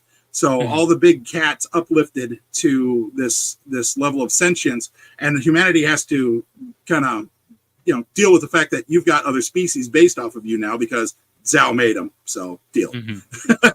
And AIs are sentient. So you have dataoids. One of the main characters, Mother, she is Winston, my Sky Trucker's freight broker, who's an AI who turns out to be a lot more. And yeah, go ahead. Think Mallory Archer meets Mother Carlson from WKRP. and yes, I have some character study stuff that I could show you. I just finally got the system to spit out the right thing. We were talking earlier last week about AI art, and I absolutely adore what you're doing with it. But I think I finally got Invoke AI to start doing better. And so, yeah, it's absolutely. I mean, I think it's great for concept work and stuff like that. Mm-hmm. Speaking of which, I promised Neutron Boar I'd premiere something. Oh yeah. I hired him to redo all the covers that we have so far, because I did the first cover with AI art and Photoshop. I photo bashed it, ever loving crap out of that. I will call this up so Royce can see it, but Royce will remember and we're going to do 2 pictures here. The original cover that's currently out there, and there we go. So let me share the screen here. Yeah. The Neutron Boar is getting so much freaking work, and it makes me happy. And he deserves every freaking bit. I remember this one. Yes, the one time Trippy voted for me on Comic Book Wednesday. So this one was done by NetRaptor and then run through AI Arts. She built the base composition, and I had told her I'd wanted something through AI art because it would match with the original cover, which I hand drew some of the pieces and then photo bashed. But he is now updating it to come on. No, it'll do this because you can't switching between. I know. Yeah. Yeah, everything does. Don't you so, love stream? Don't you love StreamYards? It's so great. It's such a. Actually, it is. StreamYard is a wonderful program. It really is. It just. There are far many that are far worse. Yeah, and then, so here's how Neutron Boar reimagined the cover. Holy crap! Awesome. He got the amphiboids there so well, and that is a scene out of the book. All my covers, I try to do scenes out of the books. I know that I've been told, oh, that's so young adult. I don't care. I like books that remind me of old school gaming books. I can't. They need to be interesting, right? Covers need to be interesting. Well, and and so what's many more covers interesting today than are things not that happen in the book. Well, and I was listening to somebody a while back talk about, one of the things they hated about comics, and it was like you'd see this front page and it was like this scene and you never saw that scene in the book. Trailers are worse that way. Yeah. Trailers are so much worse. And I'll give you an idea. I absolutely loathe covers like this. It means nothing. Hold on. Yep. I got it. Hold on. There you go. Okay. Now, I'm going to point out the artist is good. I'm not bashing the artist, but I am bashing this idea of a cover that has no context to what it goes other than maybe seeing the villains. Mm-hmm. This is the only one that I could grab. There are thousands of them. Right. Okay, not thousands, but hundreds that I actually have in my collection sitting right here that I could bash on just as bad for doing that. Even Mark Silvestri, who I really like his artwork, I would gladly punch him in the kneecap over. In Minecraft. I mean, don't get me wrong. Mark Silvestri's art, when he gets a good inker, is absolutely spectacular. Bad inker, well, that kills everybody. As Jack Kirby's Vic, what is Vic something or other? I can't Teneda, whatever. There was a guy that was super fast and super reliable, but he did terrible. Here's a building squares, and it ignored Jack Kirby's classic artwork. Oh no! But anyway, I saw a whole video about the working relationship on that. Yes, I do. Although I have not collected a comic book since 1994, it is not because I have fallen out of love with comics, but what has been done to comics. And that, yes, agreed, Frederick. Dan Green and Mark Silvestri was exactly the team I was thinking of. It's kind of like Terry Austin and Arthur Adams, or Alan Davis and Mark Farmer. He has transcended my nerd. My nerd doesn't go that high. And I have not, like I said, I have not collected since 94, but when I collected, I studied because I wanted to get into the industry. Right. I want to be sitting on a panel someday next to Chuck Dixon and Mike Barron. Those two guys are two of my heroes for writers in that. Chris Claremont will always take the top spot. I actually bought his novels because I loved his writing style so much. But at the same time, I really respect those guys because they are the modern pulp authors. And I feel what has absolutely gone, my respect for those guys has gone through the roof. And I'm so ticked off of what they have done to them. Yeah. I trace back Marvel's problem to one single storyline. It all leads back to Inferno. Everything that has gone wrong started in Inferno. They destroyed like 4 different comic lines. Okay. Wrong. I didn't collect the books. I didn't collect the books. Everybody knows I'm like a half nerd. Everybody's aware of that. Like I live in this weird era. I think DC went wrong with Crisis. I thought they did a fairly good job trying to correct things. But everything that came after was fucking weird. And then they absolutely went wrong with the resurrection of Superman, not the death of Superman. I'm sorry, you killed Superman. He should still be dead today. Here's 5 other not Supermans. Yeah. I will say, I agree. If you're going to kill Superman, he's got to be staying dead. It's the biggest complaint I have at Marvel Comics is, okay, by the way, I've gotten to meet and talk with 3 of the former editor-in-chiefs of Marvel Comics in my life. The first was Mark Grunwald, and I really respected him, not only because he went to my college alma mater, UW Oshkosh, and I have a little story on that, but I respected his attitude about the sandbox theory. Anybody can come in and play in the sandbox. but you cannot trash somebody else's previous work. That was a hard rule under him. It was a hard rule under Shooter, too. Real quick, because this will go away. Tim Allen, I'm not saying that Crisis wasn't good in and of itself, but it's the way that it kind of cued everything up afterwards. Just didn't work. We are. Crisis in and of itself was good. Take care, Emily. Mm-hmm. But it was but nobody knew how to fuck to handle everything after that. They wanted to violate it all the time. That's part of the problem. They did not. A lot of the writers were pissed that they got cut off from things that they liked. And so they were always looking for workarounds. The same problem happened after Mark Grunwald and Shooter. A part of the problem was these writers and artists were like, but I want to play with this character. He's dead. Mark Grunwald created the character Scourge to get rid of this backlog of useless joke character stuff. He killed, how many did he kill? 12, 14, 24 characters in the Marvel canon. Shot them and killed them. I mean, people complain about the Punisher being violent. And then, of course, he kills Scourge on top of it all to sort of slam that door. And nobody could touch those characters until Tom DeFalco started letting things leak around the edges. And I got to meet Tom DeFalco at my last ComiCon I was at Big Lick, and I got to present to him, just to show him, my first rejection letter ever, which he gave me. Really? Yeah, I did. And then I walked to the other side and I talked to Jim Shooter for about a half an hour. I got to give both men their props for doing stuff because at Marvel, I was a Marvel file. I fully admit. What turned me off of DC mostly was because their cities were ungrounded. I don't, and this is also, I guess, part of why I don't get into anime too much, is it feels untethered to any sort of reality. Their cities and kingdoms and everything just don't have a place. I mean, I go ahead with it. Like, it's like why I like Spirited Away out of most of the Studio Ghibli films, because it's a real place, but it's a real place. Okay, so the Bathhouse of the Gods isn't a real place, but that surreal place is anchored in the real world in modern day Japan. So I give it kind of a go. But you go, say, to Howl's Moving Castle, for example, and you can't.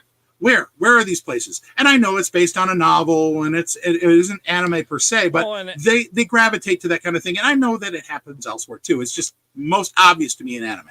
Well, okay, no, and that's something that, depending on the story being told, like I said, there are a fair amount of actually, funny enough, a lot of the anime that I watch actually references Japan, Tokyo, actual cities in Japan, and those I like more usually. So that's My Hero Academia would actually probably do that for you. I don't know if you'd be into JJK at all, but anyway, that's a whole other fucking Jujutsu Kaisen. Okay, I'd have to see it to know. But anyway, that gets into a whole other conversation there. But that I'm the type of person, and that I don't care if the world or the place or the whatever isn't necessarily tangible in the real world. What I care about is, can the author make that place convincing enough? Because I'll give it that. Because every story has to have a level of familiarity to it for some. That's why in most fantasy stories and most sci-fi stories, everybody calls water fucking water, because it's fucking water.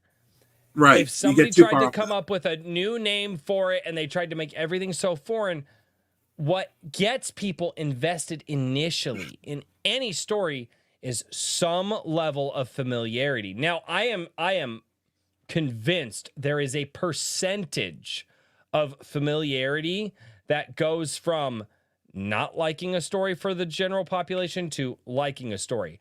I don't think anybody has ever tried to quantify that, because there are so many other factors when it comes to storytelling that could muddy it up. But I guarantee that there is a level of familiarity that people have to understand. And so if you don't like the stories out there because they're not necessarily being told in places that you can necessarily recognize in kind of the real world, founded cities, things like that, real world locations and stuff like that, that is somewhat of a failure on the author's part, not necessarily. Agreed. Not necessarily. I mean, the author could sell billions and billions of dollars of stuff, but I mean that is a failure to a certain degree of the author of that. Well, they didn't put enough familiarity in there to necessarily catch you. They might have put enough familiarity in there to catch more masses, but that goes down to the individual tastes and things like that, and so on and so forth. That's why I don't bash on anime as an art form, because there are certain things I like, and I know there are people out there. Okay, there are fans of Hero Academia. I am not that target audience. Same with One Piece. I won't even touch One Piece. I won't. And there are people. I know there's fans that go crazy for it. Like, yeah. Like if I spike 104 degree fever this year, which will put me down. No, dead serious. Which will put me down for a week, because when I get sick, I do it right. I will. You and me both. I might actually. Okay.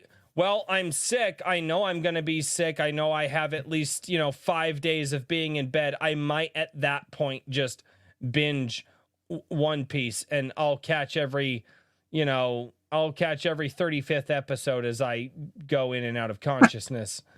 Yeah. But, yeah, there's that. It's too big. But no, there is familiarity in storytelling, and those things do fucking matter. And how familiar, and it's what familiarity are you going with?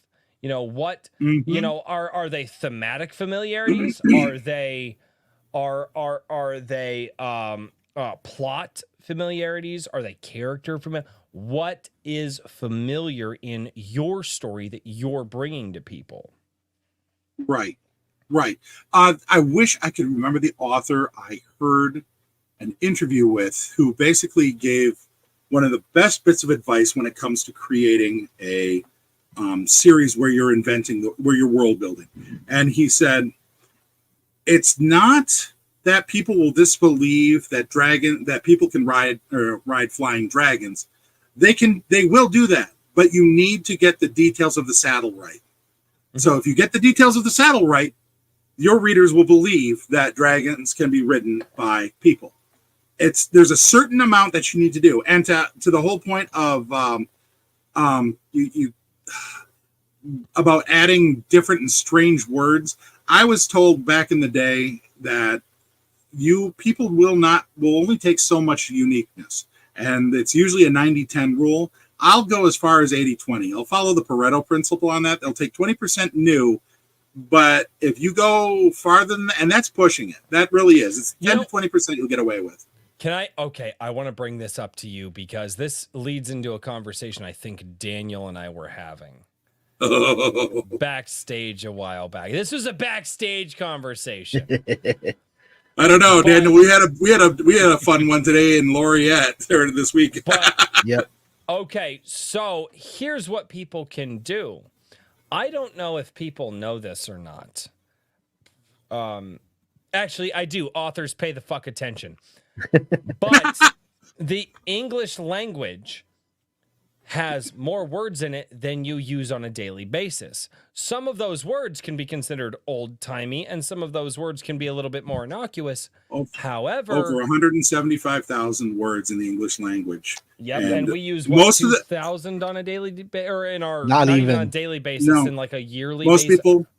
Most people use under 5,000 words on a daily basis, and most people have less than 30,000 in their complete lexicon. Mm-hmm. And so here's the thing. However, many people have heard the words in the English language at least a couple, and they're not in their lexicon. Have you heard the word? So why don't you tap into, so you can inject 5% of your own original language, names, places, towns, things like that, into your story. And then you can use, to make it sound more unique, another 10 to 15%, but this calls on the mastery of language. Because here's the thing is, Wait a second, Roy. So are you telling authors that they need to invent between what did you say, 175,000 words? So let's just round that up to a 200. So before they start writing a book, they need to get a dictionary, custom-made dictionary of 10,000 unique words. No, not at all. You need to be like Sylvester Stallone and Oscar. Let's learn a new word every day. Today's word is expeditious. So what I'm saying is every author when you're writing a book, especially in a fantasy series, because it bothers the hell out of me when a fantasy world is written in the modern day lexicon. It doesn't jive with me. I'm like, this is a world that is set in some place 2,000 years ago, 3,000 years. Well, it's not necessarily our world. That's fucking cute. I don't care. In the modern day lexicon, every author should probably have a paper dictionary. Like you can hold it in your hands. Because my kids, by the way, what does this mean? And my wife and I go, look it up in a dictionary. You guys remember that when you were kids? And my kids are actually doing that now. And you should probably have a thesaurus there as well. So a dictionary and a thesaurus. And when you're going, I want this to sound like a fantasy world. Why don't pick it up? The words are there. They exist. And guess what? They will sound familiar and yet unique to your readers. That is old Tinderhook. You don't do it with every word. You don't do it with every sentence. But you can do it to what you were saying, either the 90-10 or the 80-20 rule. And then a certain percentage of that can be your new language, your new places and things. But expand on the language that you're using. Like, for the love of all that's fucking holy, please. Yeah. BM, by the way, Bambo's piling on with you on that one. And pulling out some of the resource books. This is another book. It works across all friggin' media. It's true. Get it. Buy it. Love Jamie Harbert, do not get me or Daniel on Tolkien. He wrote English. He wrote the dictionary. He can do what he wants. I firmly believe that the uncanny valley exists for words as well. Yes. Not just for images. You can either go so far that you alienate your audience in using too much of a certain style of language, or too little of a certain style of language, like Royce was talking about. If you're leaning too heavily on modern in a fantasy setting, you can turn a lot of people off. If you're leaning way too heavily on old English, which most of us don't even the know. Ye's and these. Yeah, the Ye's and these, as I call it. That's Middle English. That's not these, Old thous, English. and those. Yes. Yeah, just to give you an idea, I have literally an entire encyclopedia in the back of this book. I call it the Encyclopedia Akinawazi. And it is because I went back to Old Norse and Icelandic and Ojibwe, and I worked with it, and I basically had to lay out rules in my head of what I would do. Only for names. I'm not messing around with anything I did originally, I had it not only for like noble titles, and place locations. I also had it for jobs. So it wasn't a sailor, it was a skillman. And by the way, what is the classic term, did you know, for a longshoreman? I had to look it up because otherwise I was struggling really hard. It's a stevedore. I had to go back to that. So I know exactly what you're talking about. You got to find those old words. And Bambo was just piling on with you on the whole using modern language in fantasy setting. I hate that. If I see a paladin get called dude, I'm just gonna like that book is airborne. That's all there is to it. That book is just getting airborne. The only time that things like that are somewhat kind of sort of maybe acceptable a little bit are in isekai style stories. If you're doing that kind of cross genre, cross time zone, cross dimension, yes, absolutely right. I agree. Dost thou even adventure, bro? No, it's like, it's the fun isekai stories when some guy will be like, it'd be like, oh, are you even tall enough to lick the dirt off my boot? And then like the modern guy would be like, dost thou know how to suckest my dickest? Like you get guys like, because it's funny. It's a play on but again, it's a literary play on words where Mhm. you know the modern Devour guy, this moderately large sack of phalluses. right? But again, it's a play on Moderately. moderately. Yes. Oh god. Moderately. No, Oh, the we're not modesty. gonna fucking get in there. We're not. No, that's not a fucking thing. But it. Yeah. Let's We talk got about Richard to Shakespearean go- insults. Richard- I have literally I had to learn how to cuss like a Viking. Okay, I did have to do it. You fu brande. That's awesome. I'm good with it. By the way, the definition of a fu brande, ass log, which means the log that is put on the rig that is connected up to a sleigh or wagon to prevent the sleigh or wagon from going under the back legs of the horse, injuring them. And it gets pooped on a lot. So you fu brande.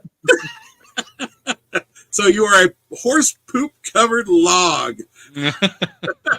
Literally shit on. Yes. Dude, no, there.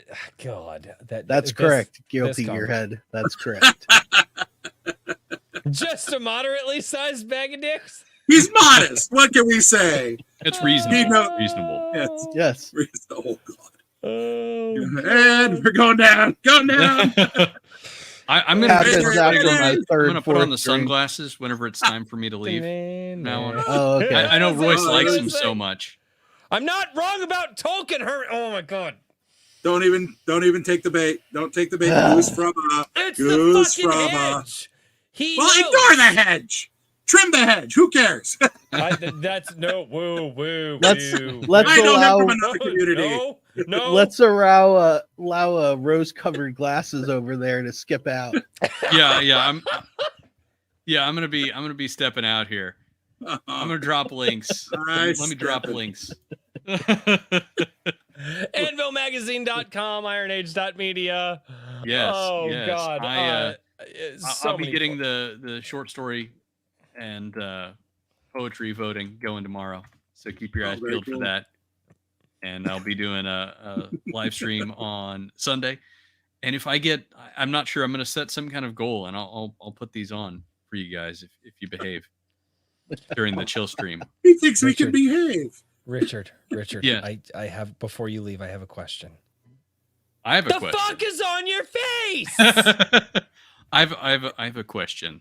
Are you a Shadow American or a Batman American? Depends on what era of Good night. Batman he's talking about.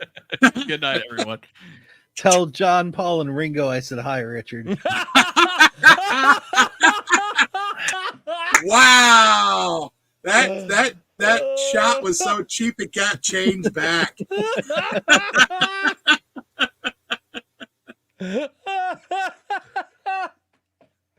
Oh fuck. Oh god. Okay. Yes, I am a shadow American, technically. Oh god. Never read The Shadow or listened to the old radio stuff. So Oh, Can't say.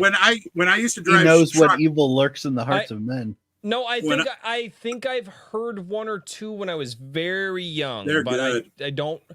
I don't remember them, so I have to refrain on my comment there.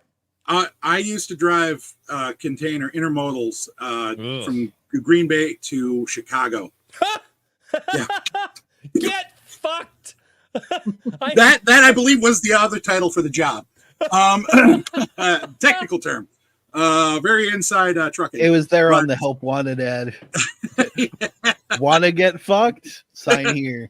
Yeah, we pay you Oh money. man, Yeah, dude, yeah. just 18 wheels of Green prostitution Bay right to there. Chicago. What a horrible drive. Technically, it was from the Appleton area, so I had to take 41 through Milwaukee every day. And if you hit traffic wrong, screwed. And then, of course, I had to drive 294 around to the rail yards. You ever? Yeah. Yeah, I know you know, safety director there. Yeah. But I used to have to do that, and I got an app on my phone that allowed me to listen to old time radio. And so I got to listen to a lot of Shadow, X-1, The Whistler, the Traveler, the Strange. Oh, is it not the Phantom Stranger? but all sorts of other stuff. And then, of course, if I wanted to lighten it up, I'd get occasionally the Great Gildersleeves and Fibber McGee and Molly, stuff like that. So it's out there, and the app that I found it on was called Xia, XIIA. And you can find old time radio. No, Sam, my cat has decided to give me headbutts of love because he wants attention. I have cats, and I'm dangerously close to getting my 9 every time I see them. Well, this ball, ow, out of the arm. Jesus, that's not a cat. That's a fucking cat. small bear. Yes, this is Sam. He was supposed to be Samwise, but there was no wise in him, so he was demoted to Sam. Bummass. That's how we spell Sam.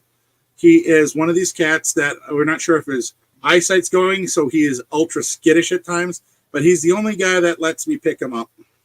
And of course, in the process, I must pay the toll of slow tattoo or fast acupuncture. And he needs a shave. Lucky me. He's half Maine Coon, so he's about 20 pounds, and he's the second. He's number 2 in the fat class of cats we have. All right. Number 1 is Lizzie, and she weighs around 25, 26. Dojo Coon, the second one. Sorry. I don't know. It depends on your entertainment value with the first. I'm not a It's a cat. waste of a bullet. I'm not a cat fan. Okay, but you go down. Me. I think there are 7 of them little fuckers that hang around my house. I'm not a cat fan. I'm not. I just Raccoons used to be one of my favorite. They were like my spirit animal for gaming. I can't. Here's the thing. I won't be a dick to an animal. I can't. I will not. If they're in trouble, they need help, I will do my best to nurture them and get them back to health. Find them good homes. Like I will be nice to the animals. I don't believe in being dicks to an animal. That's why I said that's why I said when they get to a point where I'm like, okay, you are long past your fucking purpose, I use a 9 because I don't believe in them suffering. That's just where I have a very I grew up with an old school mentality about how animals fit into the world of humans, and they're not. Oh, they're just like there are fur babies, and no, You said unfortunately, yeah, that gets a little cringy. I have unfortunately been raised with the suburban attitude towards pets. They are quote unquote part of the family. And now that I live in West Virginia, and hunting is now on the need because we're on the ass end of supply chains down here. Okay. If there's going to be a truck that's going to be short, it's going to be coming to us. And so, I've had to learn to deer hunt after curing myself of wanting to hunt back when I was 12. Look out, Bambi. Oh, except the little rat bastards have decided that they don't come during daylight hours. They know. We have the feeder set up. We have some land that's just down the road from us where we can hunt. And it's on the right side of Highway 60, so we can actually get extra deer if we wanted to. But the bastards know it. And they know not to show up. It's so frustrating. I saw one deer this last year. Well, yes, they are. Foot ornament. I dodged about 7 of them this year. I dodged like 7 of them and like 1 Amish guy. Like it was bad. Those are not in season ever. No. And just saying. No, it was bad. It about caused a serious fucking wreck too. It was the day before Thanksgiving. It was not good. There's an Amish guy who's walking across the highway. And we got to go up a hill, and people they can't see because we're going up a hill. I see the Amish guy walking, so I'm like slowing down, and he's like in between the lanes, and I'm like, do I stay? So I try to get over. The guy behind me, he tries to get over before that, and the guy behind him with the fucking horse trailer tries to get over, and like it about caused a really bad thing. I did not, in fact, kill a person, which was nice. That I'd say a bonus for the day. Nobody died. That's every day for trucker is good. Well, and it's in theory, yes. The speed limit goes from 25 to 55, so I should have been accelerating, but I couldn't because there was a person. And Yeah. and I'm in a truck and they can't see the person that's in front of my hood that I really Yeah. I would really like to not hit. You stop, don't see anything, but then the little Amish man scampers out in front of you. Just like the squirrels. No, I used to drive. I have my stories also because I got my Class B when I was in the Twin Cities. So I started with school bus. And then one of the pivot drivers we had there, yes, they have a title in school bus companies there called a pivot driver, who is basically a guy on call to jump onto any route if something goes wrong. So he said, hey, you should join up with Metro Transit. You're good. And so I did, and I got in. So I drove transit bus in Minneapolis, St. Paul. And I was driving a 66-foot articulated bus up 94 and on 494 every day. And it tell you this much. When you have 140 people on your bus, yes, I could carry that many people. Well, 140, 120 that I could carry on my bus. And you have 6 lanes of idiocy in Minneapolis cutting you off because you're a bus. You learned pretty good. I'm gonna be honest. I hate people that drive buses. I respect my tractor trailer guys. I respect them. Bus drivers. There are, man. A lot of bus drivers kind of get picked from the bottom of the barrel of the CDO world. Some of them never make it to the Class A, but I'll tell you this right now. I would go back to driving if I could, but with this elbow, I am pretty much out of commercial driving. I shattered it while being a spotter driver. Ugh. Yeah, 10-piece set. That's not freak accident. Yeah, that's wonderful. Yeah. Hey, the humorous, or not the humorous, the Radius has what looks like an old pinball machine plunger in there for the artificial head. So you can almost hear the Who playing there. Your pinball wizard. That's what it looks like under the X-ray. So I always joke they put it together with an old pinball machine plunger. That's great. Well, sir, we've been dropping links for your books all night. Thank you. This has been an absolutely fantastic conversation. We've got a few super chats left and some people that probably want to horse around for a minute. Yeah. I want to get over questions. to some of those. But what else do you have to say before we go over to super chats? Basically, I don't know. If people have questions, please ask. I'm more than happy to answer them. The 2 series are basically sort of hitting 2 parts of my life. My faith is packed into a Kinawazi saga because I wrote them in one as a rebuke to Harry Potter. Sorry, seriously, I did not want. I'll tell you about the Harry Potter thing. Finish your story. I'll tell you Sure. about I did that because I saw her packing her faith and philosophy into those books, and I was like, well, crap. I can't be around a lot of that stuff, but I have not found fantasy books I could read. At this time, I didn't know there was such a thing as Christian fantasy. So I said, all right, I want some good Christian fantasy that I could have used back when I was a young man that would have pointed me towards God instead of away from God, and polluting my mind with a lot of other philosophies that, unfortunately, I did get and messed me up for a good 7+ years. No, 7 years. But of course, how do you make? And the one thing I said to myself is, how do you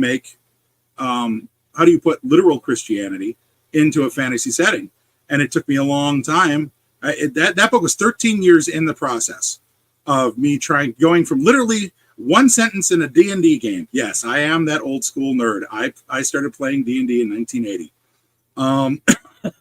But one sentence of a character introduction suddenly made me go, oh, there's something more here.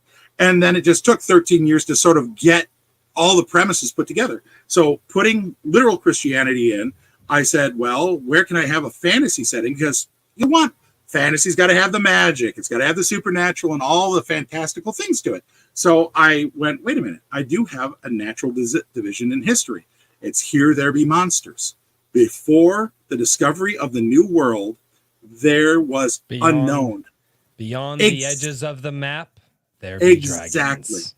So I said, I'm making my fantasy version of North America because I love the Great Lakes. I am a cheesehead born and bred. I fully lean into that. And my wife. Oh, she's a cheesehead too. I'd forgotten that. There. Mm-hmm. But well, good. Yay. And so I said, I'm going to take things I love then. And I took Great Lakes history. I have on the bookshelf over there, which you can't see. I have like 4 books on shipwrecks and rescues and disasters of the Great Lakes. I have all sorts of stuff like that. And so I said, the Great Lakes have a sailing history going back to 1600. So let's play with it. So, and I wanted also Vikings, and I wanted all sorts of woodland Indian stuff. So I all packed it all together and shoveled it in there and said, oh, by the way, I also want trains. So I went back then. I went back. Yes. Picture. And that comes up from another thing that happened to me. I used to play Civilization when it was just Civilization 1. And I had a game where I had my civilization discover the railroad without discovering gunpowder. Don't ask me how. That was before they had it as a prerequisite. So ask yourself, what would a society without gunpowder look like if it had steam power? And that's where this started meshing. And then for the supernatural, I was like, well, how do I get literal Christianity? And if I want to have the scary supernatural things and the magical powers, how do you do it with literal Christianity? 10 years to come up with this answer alone. Gifts of the Spirit with the special effects turned to 11. So Spinal Tap, the special effects. Seriously. And then I said the gift of miracle, you have the gifts of the Spirit and then deliverance ministry, because Spinal Tap, was the Holy Ghost. Yes. No, don't Spinal Tap. That's not a verb. That's not a command to action to the Holy Ghost. But do not Spinal Tap the Holy Ghost. That might be considered inappropriate. I need to write a hero. Though. Somebody needs to write a fucking hero story. And one of the guys, one of the superheroes' names is Spinal Tap, and they're like, what does he do? Is like everybody he's around, if he chooses, he can crank their powers up to 11. The drawback is it could kill certain people. That sounds like a power. Yep. That would be well, and like he could use it. He'd be like, oh, you obviously like could not control your power to that point. So he just cranked that person's power up to 11 and then they would die. Actually, when I used to play Palladium's Heroes Unlimited, I wrote an entire 150-page source book for expanded powers, and one of the powers in there was supercharged power, and it could kill you if that person got you with that power. Though my all-time favorite power of there was matter, when they created matter expulsion, where instead of energy expulsion, the fire bolts and stuff, they did matter expulsion. So I took that and riffed on it and created food expulsion. So one of the guys took it. He made himself a character. He called himself the Iron Chef. And he could parry energy bolts with his hand, except he used a giant 4-foot wide wok. And his major energy power his major offensive power was throwing food. And he would gone up in levels so far that he could start doing more complex stuff like throwing hot soup and stuff like that. So, oh yeah, it went bonkers. So he'd be chucking Chinese dishes at everybody. And he was a sumo wrestler on top of it all for his background. He was one of the best characters ever. I was totally expecting a vomiter. Nope. It's food expulsion. He was chucking, he chucked handfuls of nuts or pineapples, and drop a pumpkin on somebody's head, or shift up and guess what? You're getting kimchi to the face, stuff like that. It was ludicrous. So Periopsis Press asks, she goes, okay, so I just clicked around the video. You guys actually talk about walking nightmares at all yet? Waking nightmares. Yeah, waking nightmares for only I think about 20 seconds. That's all right. Probably while I was gone. Well, the idea of the show is to introduce you to the author, so you guys know if this is the type of guy you want to send your money to. That's what I'm saying, Queenie. Isn't food expulsion just barfing? Yes. Okay. Over on Rumble for $2. Yes. Skunk's Workshop says, just backed your campaign, Daniel. My son is in the middle of book 1, by the way. He is stoked about this new campaign. So whatever you're doing, it works. Keep on it, bro. Yes. Appreciate it. There you go. Good God. I can derail almost anything. Don't you I worry. love how Katie's here to like hear about the book and like. Yeah. I have always told people Shut up, Bambo. the goal of this show. I'm waiting to see a Waking boot Nightmares just come was flying into the fantastic, screen. best in the series so far. Hey, Oh, Katie, you just made my night right there. Thank you so much. I was hoping you'd enjoy it. So here, and what I tell everybody, what I tell everybody is this: like, the authors, the comic creators, the movie directors, the game creators that we have on the show. My job is not to market their fucking book. That's not my job. That's their job. My job is to market them, because we live in a world, sadly, where a lot of people want to know that the person they're sending their money to doesn't hate them, isn't diametrically opposed to the life that they want to live or the way of life that they want to live. So when I welcome people onto this show, my goal is not to sit here and tell you that the book that they wrote is the greatest thing on the fucking planet, because one, I can't fucking verify that. And two, I mean, unless it's better than, Dante's Inferno back here, it's definitely not the best book on the fucking planet. But the idea here is that as you're here on this show, I get to introduce you, the creator, to the people that are wondering, does this guy hate me? Does he hate my way of life? Is he like those jackasses that say, how do writers get in the comic industry? Learn to fucking draw. Is he that guy? No. Who is this person? Who are you sending your money to? So even at the end of the day, if you don't like the story that you bought, the game that you purchased, the movie that you watched, that the money that you spent, you're like, all right, you know what? It wasn't my thing, but at least the guy or the girl that I sent my money to, they're good people, and you don't have regrets about that. That is the point of this show. I may not be 100% Iron Age, but I am Iron Age delighted at the very least. I am part in the Realm Makers, I'm part in Christian Writers, I'm part here. So I don't, and because of Akinawazi Saga, I blur my stage left. That series is geared, I thought geared originally for the Christian community. Turns out I was wrong.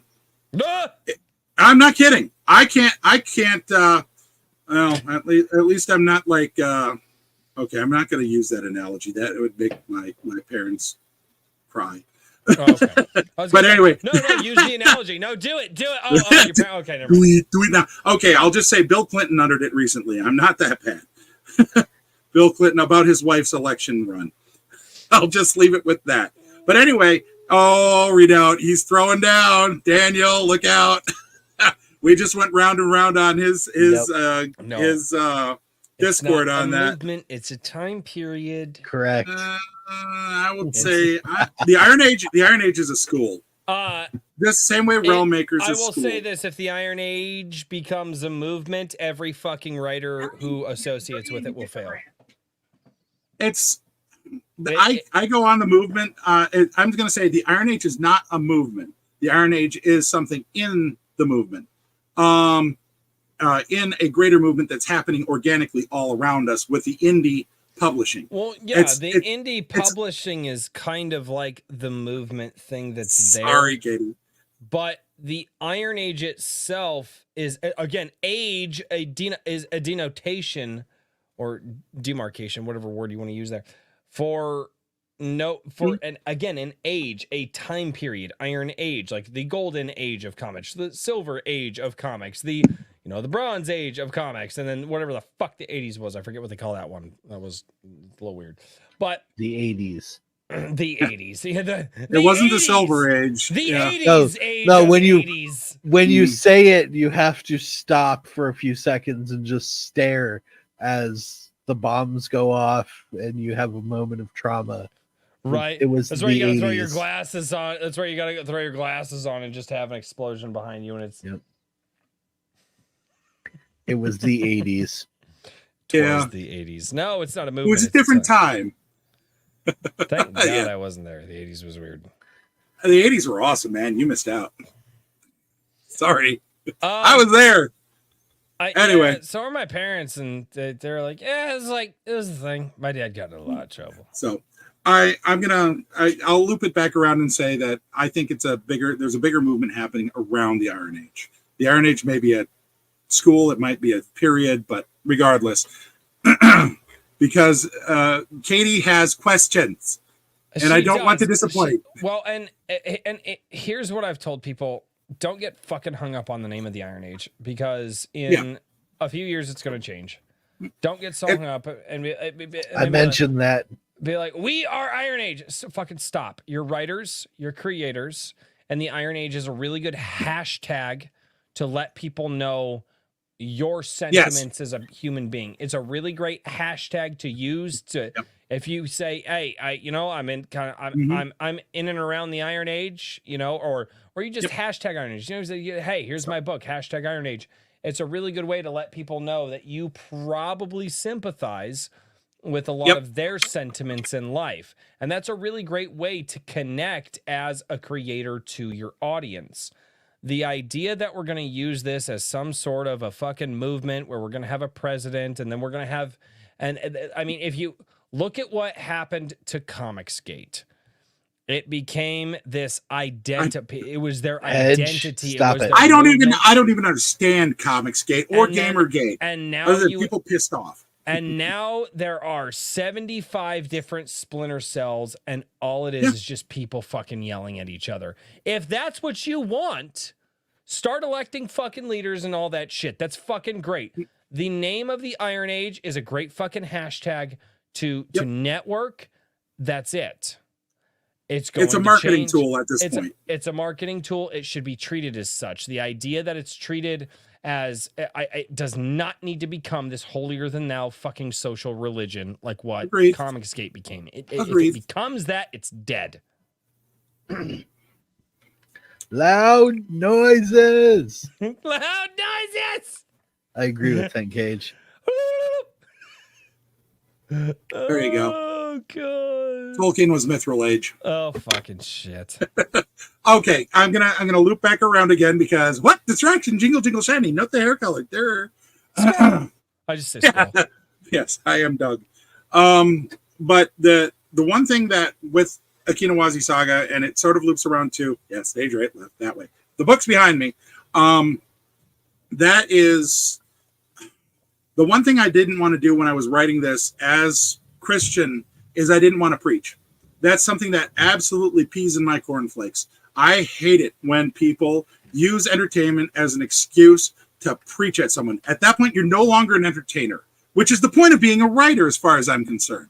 Be the entertainer. If you have a message, it will show up or it won't show up, all depending on how well you do with your craft. Mm-hmm. But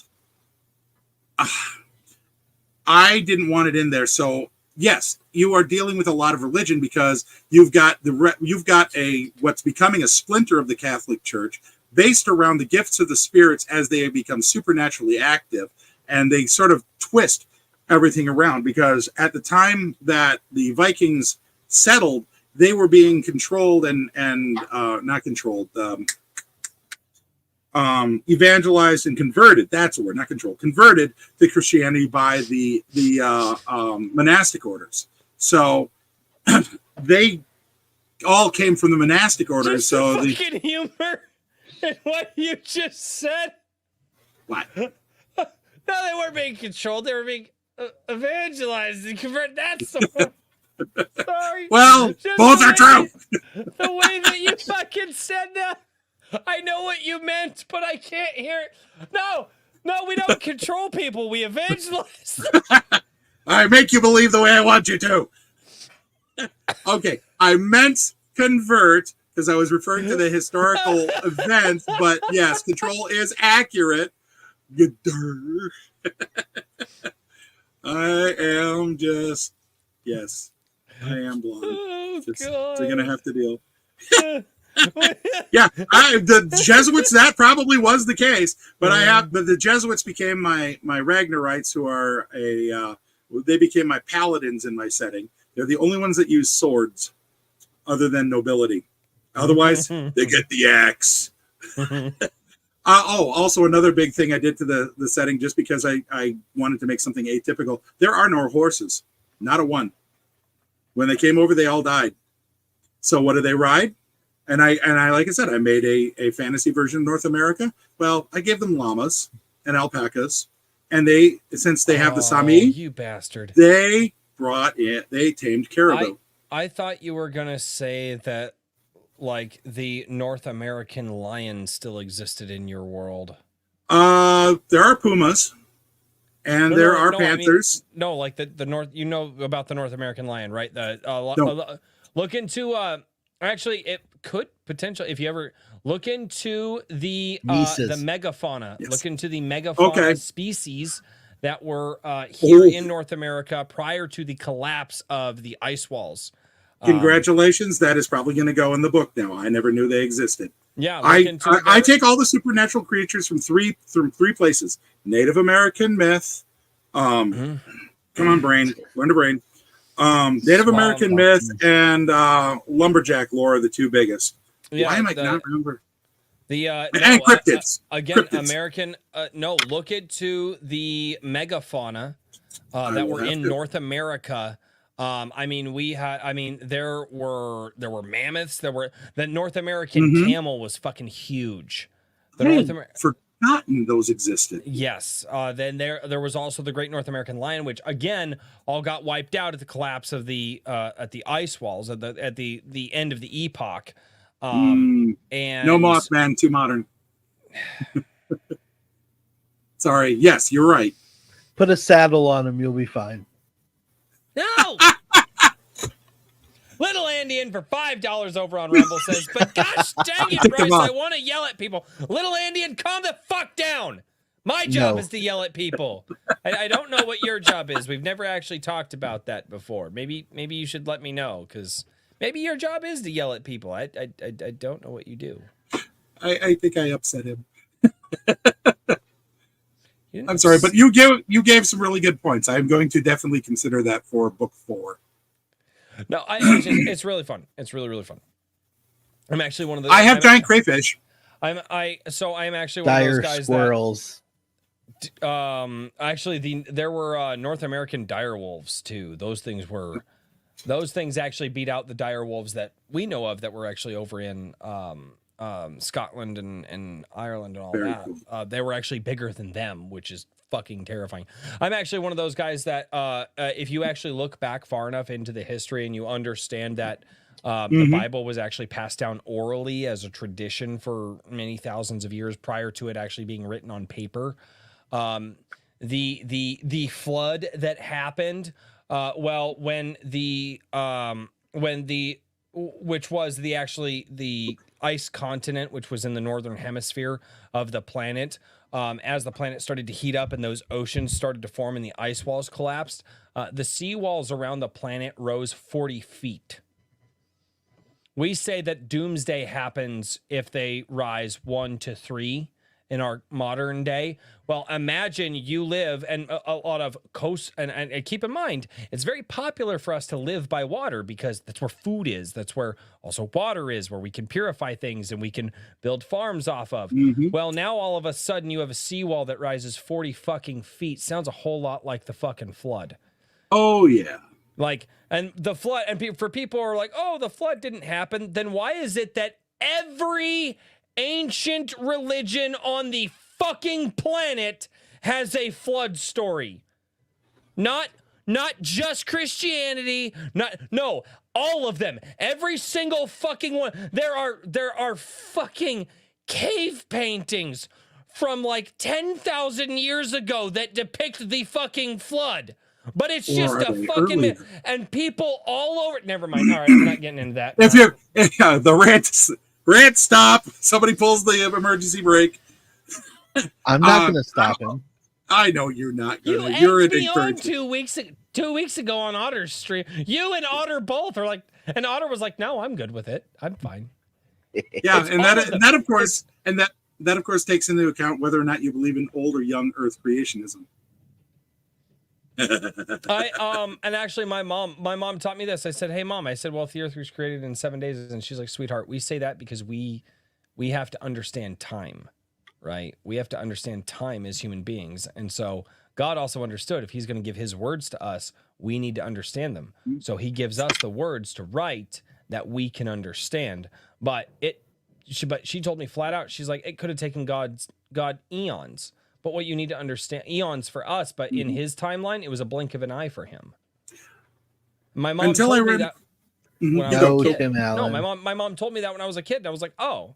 And so when I'm sitting here going, oh, you mean it, all of these rules of the universe that God developed and put into place and how everything kind of chained off of each other, like God, because that's the one thing that really pisses me off is that when you actually get into the science of the expansion of the universe, molecular density, things like that, gravity, the various different forces and all that, all of a sudden people who are very, very Christian, who cannot who cannot conceive of that level of complexity say, no, that's not it. It's God. And I'm like, oh, so God isn't that complex to you. And that's my argument to them. And it really pisses them off. The infinite being isn't a computer. An infinite being couldn't possibly imagine, in fact, I actually do believe in the Big Bang. The difference is that central point where it started is God. And it's why it expands out from God, which is why, and now if you actually look at it, the universe will then go back into God. All I can say is if you want to have that conversation hardcore, you need to actually invite Bambo. She's the in-house theologian, and she's the one that studies it far deeper than I do. I have, unfortunately, some of the winging it privilege is applied to my brain. But yeah, I see where you're coming from on that one. It's something else, but there's more things to heaven and earth than are dreamt about in your philosophy, Horatio. I don't like the idea. I really get pissed off at the idea that people try to reduce God down into this thing. So, well, God didn't do it that way. Why not? Bambo begs off. Because anybody else concerned that Tim Allen's pants are down? I was not aware, and I wish to remain so. Just needed you to know. So the funny thing is too, the Derailed. So Periapsis Press, the theological reasons that, yeah, and I understand that, and I've studied those as well. And that's the things everybody's like, no, but I've studied more than anybody else on the planet studied. Okay. But I promise you, nobody here understands God at all. And I think it is foolhardy, and I think it is critically wrong, and I think it is sinful to say that you understand God more than anybody else on the planet. All I can say is that we have to take God at his word. It is the one thing that very much irritates me with a lot of people. That's why I also absolutely despise when people say, oh, you just pick up the Bible and then just whatever. Well, that's why there's so many different interpretations. That's bullshit. I would tell you it's bullshit if you read Shakespeare and you made up your own interpretation and said that Romeo and Juliet was not, in fact, the star-crossed lovers that eventually committed suicide, but it was actually a massive plot by the two younger children to actually tear apart their families and cause massive financial risk to both of them. And actually, no, because that's not what fucking Shakespeare fucking wrote. And the problem is that is exactly what people do on faith, the Bible, and they all fucking do it. And it's not okay to do it with writers, but it's perfectly okay to do it with fucking God. And that shit. This is how we get people saying that Tolkien meant that orcs were minorities. They insert their own philosophies and desires into the conversation that have no connection to reality or the intent of the author. Yeah. Are we needing her helmet or we're hanging ourselves? Yeah, that's about it. Jordan So- Peterson is Herman Hunter. Jordan Peterson's an amateur attempt at Jordan Peterson. Fuck. Have you heard some of his fucking takes lately? My God. Yeah, he's had to thread some needles, I will admit. But regardless, Katie wants answers. Mario Trujillo for $5 says, "Thanks for getting me started on my first story that I might complete." Dude, fucking awesome. Huzzah! Cheers to you, Royce. The punchline crazy. God bless, good sir. He has kids now. He can make them clean his room. Nope. My kids stay the fuck out of my room. That's my job. They can clean their fucking rooms, though. That's for sure. You ask a lot. No, I don't. I see my room. I know I'd ask a lot. Tim Allen, God is the father of mead. Yes. That is not necessarily wrong. Okay, context. This is where that's one of those statements that context is important. No. So, all right. It's Tim.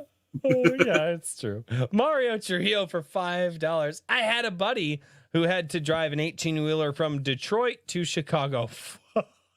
From hole to hole. He developed a drinking problem. He has some good stories. Yeah. Yeah. Oh God, no.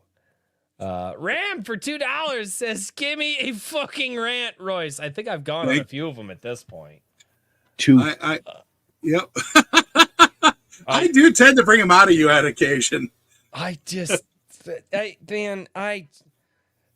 are just. And a lot of this comes from having many conversations and doing hours of study over my life. Like many hours of study, and I get to a point where with certain people, I'm just like,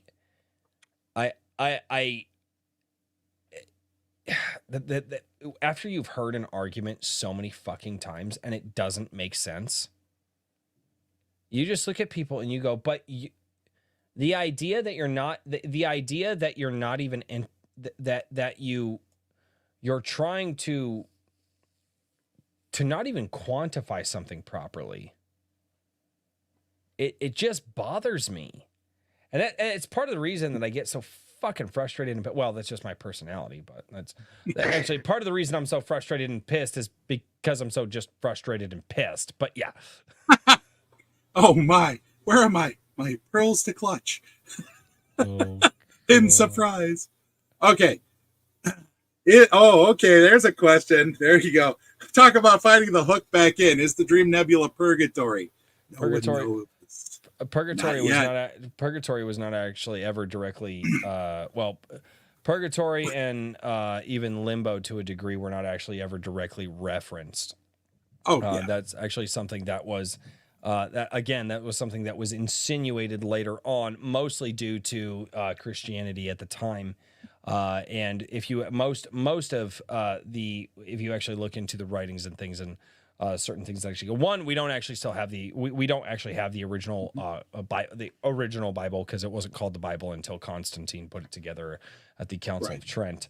That book was burned a long time ago, and if you actually go into Africa and you actually see they actually have there's 32 books in the Western version, and I think there's 37, but I believe there used to be a total of there were a lot more. And then actually you look at the, and then people obviously they reject, the Nag Hammadi Bible, the Dead Sea Scrolls, things like that, because they're not in today's modern Bible, but we actually don't know what was in Constantine's original Bible. Yeah, I know what you're saying. She was referencing specifically in the book, because I do, at least in one of the books, I bring up the fact that I had to ask myself a very serious question. What happened to religions and Christianity in the Dream Nebula, where I literally tear apart the world in a way that doesn't align with Revelation? Is Zhao basically the Antichrist? Definitely not. Doesn't fit that. So what exactly is going on? And so how I handled looking at Christianity in the Dream Nebula is, what would they think? And the closest that I've come up with so far is that they would think they got shoved into purgatory and now maybe limbo. Well, limbo was, but I call them purgatorians. Yeah. I call their organized version of so Christianity. Purgatorian is. She's throwing stuff at me. Like she's I haven't read the book, Katie. I don't know this thing. I offered, just so you know. But you said no ebooks. You said no ebooks. I don't do ebooks. And you know why I don't do it? You know why I don't do ebooks? Oh, two reasons. Okay. One, I hate reading on a computer. But that's actually the least of the fact. Two, they're doing some sketchy shit, and I believe that's true. I very much believe that Amazon will just start sending notes to people that are on their books, and they say, "Oh, we found your book to be problematic. It's okay. We're not going to remove it though, but we're going to have our editors go through and we're going to change. And your ebooks are going to be digitally altered. I will send it to you direct." No, I can cut. We do have plans to you keep Amazon at arm's length and start focusing on vending directly from our website instead, and say, all right, for those that really want the Amazon experience, it's here, comma, come over here. Have they ever done book vending machines? I feel like somewhere when vending machines were becoming popular, they tried that. They did. Somebody probably did, and if they can do car vending machines like Carvana, I bet Japan has them. If anybody, they vend everything. Dude, everything is in a vending machine. Book vending machines. And it's a pachinko vending machine at that too. I'm going to take this moment to reply to this space for rent and just say I'm fairly certain at this exact moment that I don't even exist. They actually have book vending machines. That's awesome. And you can, they're only like $2,000 too. Technically, if Amazon actually cracks off and starts editing your work, then they become a publisher and you can sue them for breach of contract. Maybe that's what a bunch of us do, is we all buy like a vending machine that we own in like areas of the country. And then we go and we buy the Iron Age books and we put them in the vending machine. And then we already own the vending machine. And then we already own the books. And if somebody takes the book and the book doesn't come back, who gives a shit? The book is out there in the world now. Actually, Bambo nailed it. The little lending libraries that people put up in their yards and other places like that. That's the closest we have in the States. And yes, I've stuck my books into those every once in a while. You're just showing off, Daniel. Look. Writer's tears. Since yes. Tim Allen wanted to know. Book vending machines. Yes. I'm out of beer. I need another drink, but I do have some Switchel to hold me off.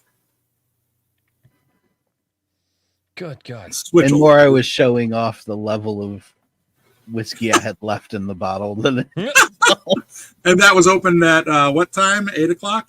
No. I've been working on this one for 2 weeks, 3 weeks. I don't know. Oh, the horror. It's been longer than, I don't know. You got pretty sauced last week. Yeah. I'm feeling pretty sauced right now. I had to sit back up. It was starting to slide. That was a big, that was a. I make fake Switchel right now, RH. I use it to get more potassium and magnesium in me.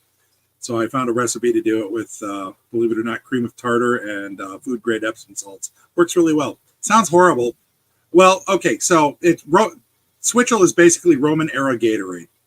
And if you have problems with low magnesium or potassium, and if you have tetany, which is sort of the spasming of muscles, you put in apple cider vinegar to it. Now, the traditional Switchel was apple cider vinegar plus honey or molasses and a lot of water with salt. And it is awesome stuff. And it was one of the few things that when I was down with double pneumonia following COVID that would stop the coughing spasms that would literally run for hours. Yeah. It almost killed me 2 years ago. Jesus. Yeah. So my blood saying with the judicious application of vodka, I can enjoy that quite a bit. Actually, yeah, stuff like that was done back in the day. Rum punch. It was a rum punch version out there that was done with Switchel added rum. Okay, Yep. okay. So the Iron Age barbecue, we know what your contribution to this is. Whiskey. can. You're gonna bring Switchel, and we're gonna spike the fuck out of it. We'll do 2 versions. And we may or may not forget that meat is on the smoker. I'm gonna have to go with a bigger smoker. Yeah, and Someone's gonna Bambo, have to be the designated barbecuer. Bambo volunteered to gotta be bring the West Virginia pretty- pepperoni rolls. I've got to be pretty fucking gone before I can't barbecue. I'm bringing whiskey. And by pretty fucking gone before I can't barbecue, you guys on this channel have never seen me that fucking drunk. In fact, You've tried. This is now my goal. This is now my goal. You need bigger goals in life, dude. No, I Then again, don't. wait a minute. What am I saying? You are the Iron Age slut. You touch all the books. All the books. Ladies and gentlemen. Oh, MD Boncher, man. I'll We're going to accept sign it. off for the evening, but what is your final thing that you would like to say to all of the peoples out there? Well, okay, so the TLDR version is buy my books, buy them lots. That's a buy really them good for other people. catchphrase. I happen to know The another hedge guy that marketing says- strategy. It's really simple. Yeah, buy my books. Tell me what you think of them. I love to hear it. If it sucks, tell me why. Talk to me. Let's hammer things out. If I've done something wrong, I'd love to know, because I want to be better for the next one. Yeah, the hedge can get me up in another. What? And one final thing. You will finish the trilogy. Yes. This is Bambo. This is Bambo ordering from on high. I will finish the last book of the Hinawazi trilogy, the Hinawazi Saga trilogy, by December, or I get the Annie Wilkes treatment to Paul Sheldon. Misery. She has the splitting Full ball. sledgehammer and everything. She has an 8-pound splitting ball. Okay. Daniel P. Riley. What? What are you doing? What these things other than what the fuck we were just talking about? I'm drinking whiskey. Wasn't kneecaps, AC. Okay, It was Daniel, the ankles. All right, Daniel Riley. He's got a comic going on like Fund My Comic right now. I don't know if you know this, but yeah, no, he's doing this thing, and it's a pretty comic, awesome. and it looks fucking incredible, and it's built off of his novels. And he also offers coaching services to all of you people out there to help you write your books. And he also writes his own books, and then he shows up on this show, and then he needs to show up on more other shows. So here's what I want all of you. Me too. I would love to get on some more shows. Yeah. So I'm fun. So here's what you need to do. You guys need down in the chat to go touch base with the peoples who can interview these guys, so that way they can do that. Touchy. That's just fucking weird, bro. Ouch. As advertised. I never made any claim that I wasn't weird. You let me in anyway. I would say if you have someone to blame Trippy. And ladies and gentlemen, I am actually going to do this show for next week because we Touch never the do this, and button. it's really gonna help. So next week, next week. You like me, Next must slap week, the button. it will be a very merry Iron Age Nights 2, which is the second Christmas special that we're going to do. Now, the Black Friday special was dedicated specifically to comic book artists, and this is going to be dedicated to our novel writers, our novelists, as it were. And so That's for me. those who have most recently released books, we will prioritize you. So if you have recently released a book, but we will be putting out an open invite to all of our novelists. So if you have most recently released a book, or you're getting ready to release a book, let us know for next week. Touch base with us. We'll kind of have an open invite roundtable. It's going to be absolute fucking chaos. I think Katie was on last year, and we started talking about AI, and it got weird. It was last year was I'm gonna have to look that interesting. up. Yeah, Oh, I can't remember what. Yeah, it's called a Very Merry Iron Age Nights. Also, I need names, people, because I can't just be like a Very Merry Iron Age 2 Electric Boogaloo. It's got to be something else. It's got to be something. But maybe a Very Merry Iron Age Nights 2 Die with a Vengeance. I don't know. But ladies and gentlemen, with all of that being said, A very merry Iron Age Nights to Merry Harder. Mary Harder. Daniel, that sounds like. Hey, we're gonna Yes. Yes. Alrighty. go here. Oh my God. No. Black and do us all. Oh God. A very merry Iron Age to The Simulation. No, fuck off. Oh, I think my brain stripped a gear. A very merry Iron Age 2. The night the reindeer died. Ooh. Try night with a harder, K. Iron Age nights. Yeah. Cheers, everybody. Cheers, Ray Haylock, man. Thanks for being here. Oh, good night, 10 Cage. Good night, RH Snow. Oh, God. Good night. This space for rent. The Iron Age Holiday Special. Yes. Yes. Have a good night, Katie. Periops Press. The absolute best indie sci-fi and fantasy reviews you're going to see online. Yes. Periopsispress.com. Seriously, I'm telling you right now, Katie's reviews are unbelievable. They are the best on the internet. They are great. I know, Hedge!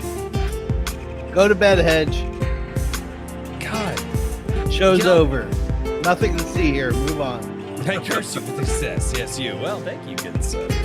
All I want for Christmas is Royce to buy his wife and go, fuck off, Frederick! 2 goats.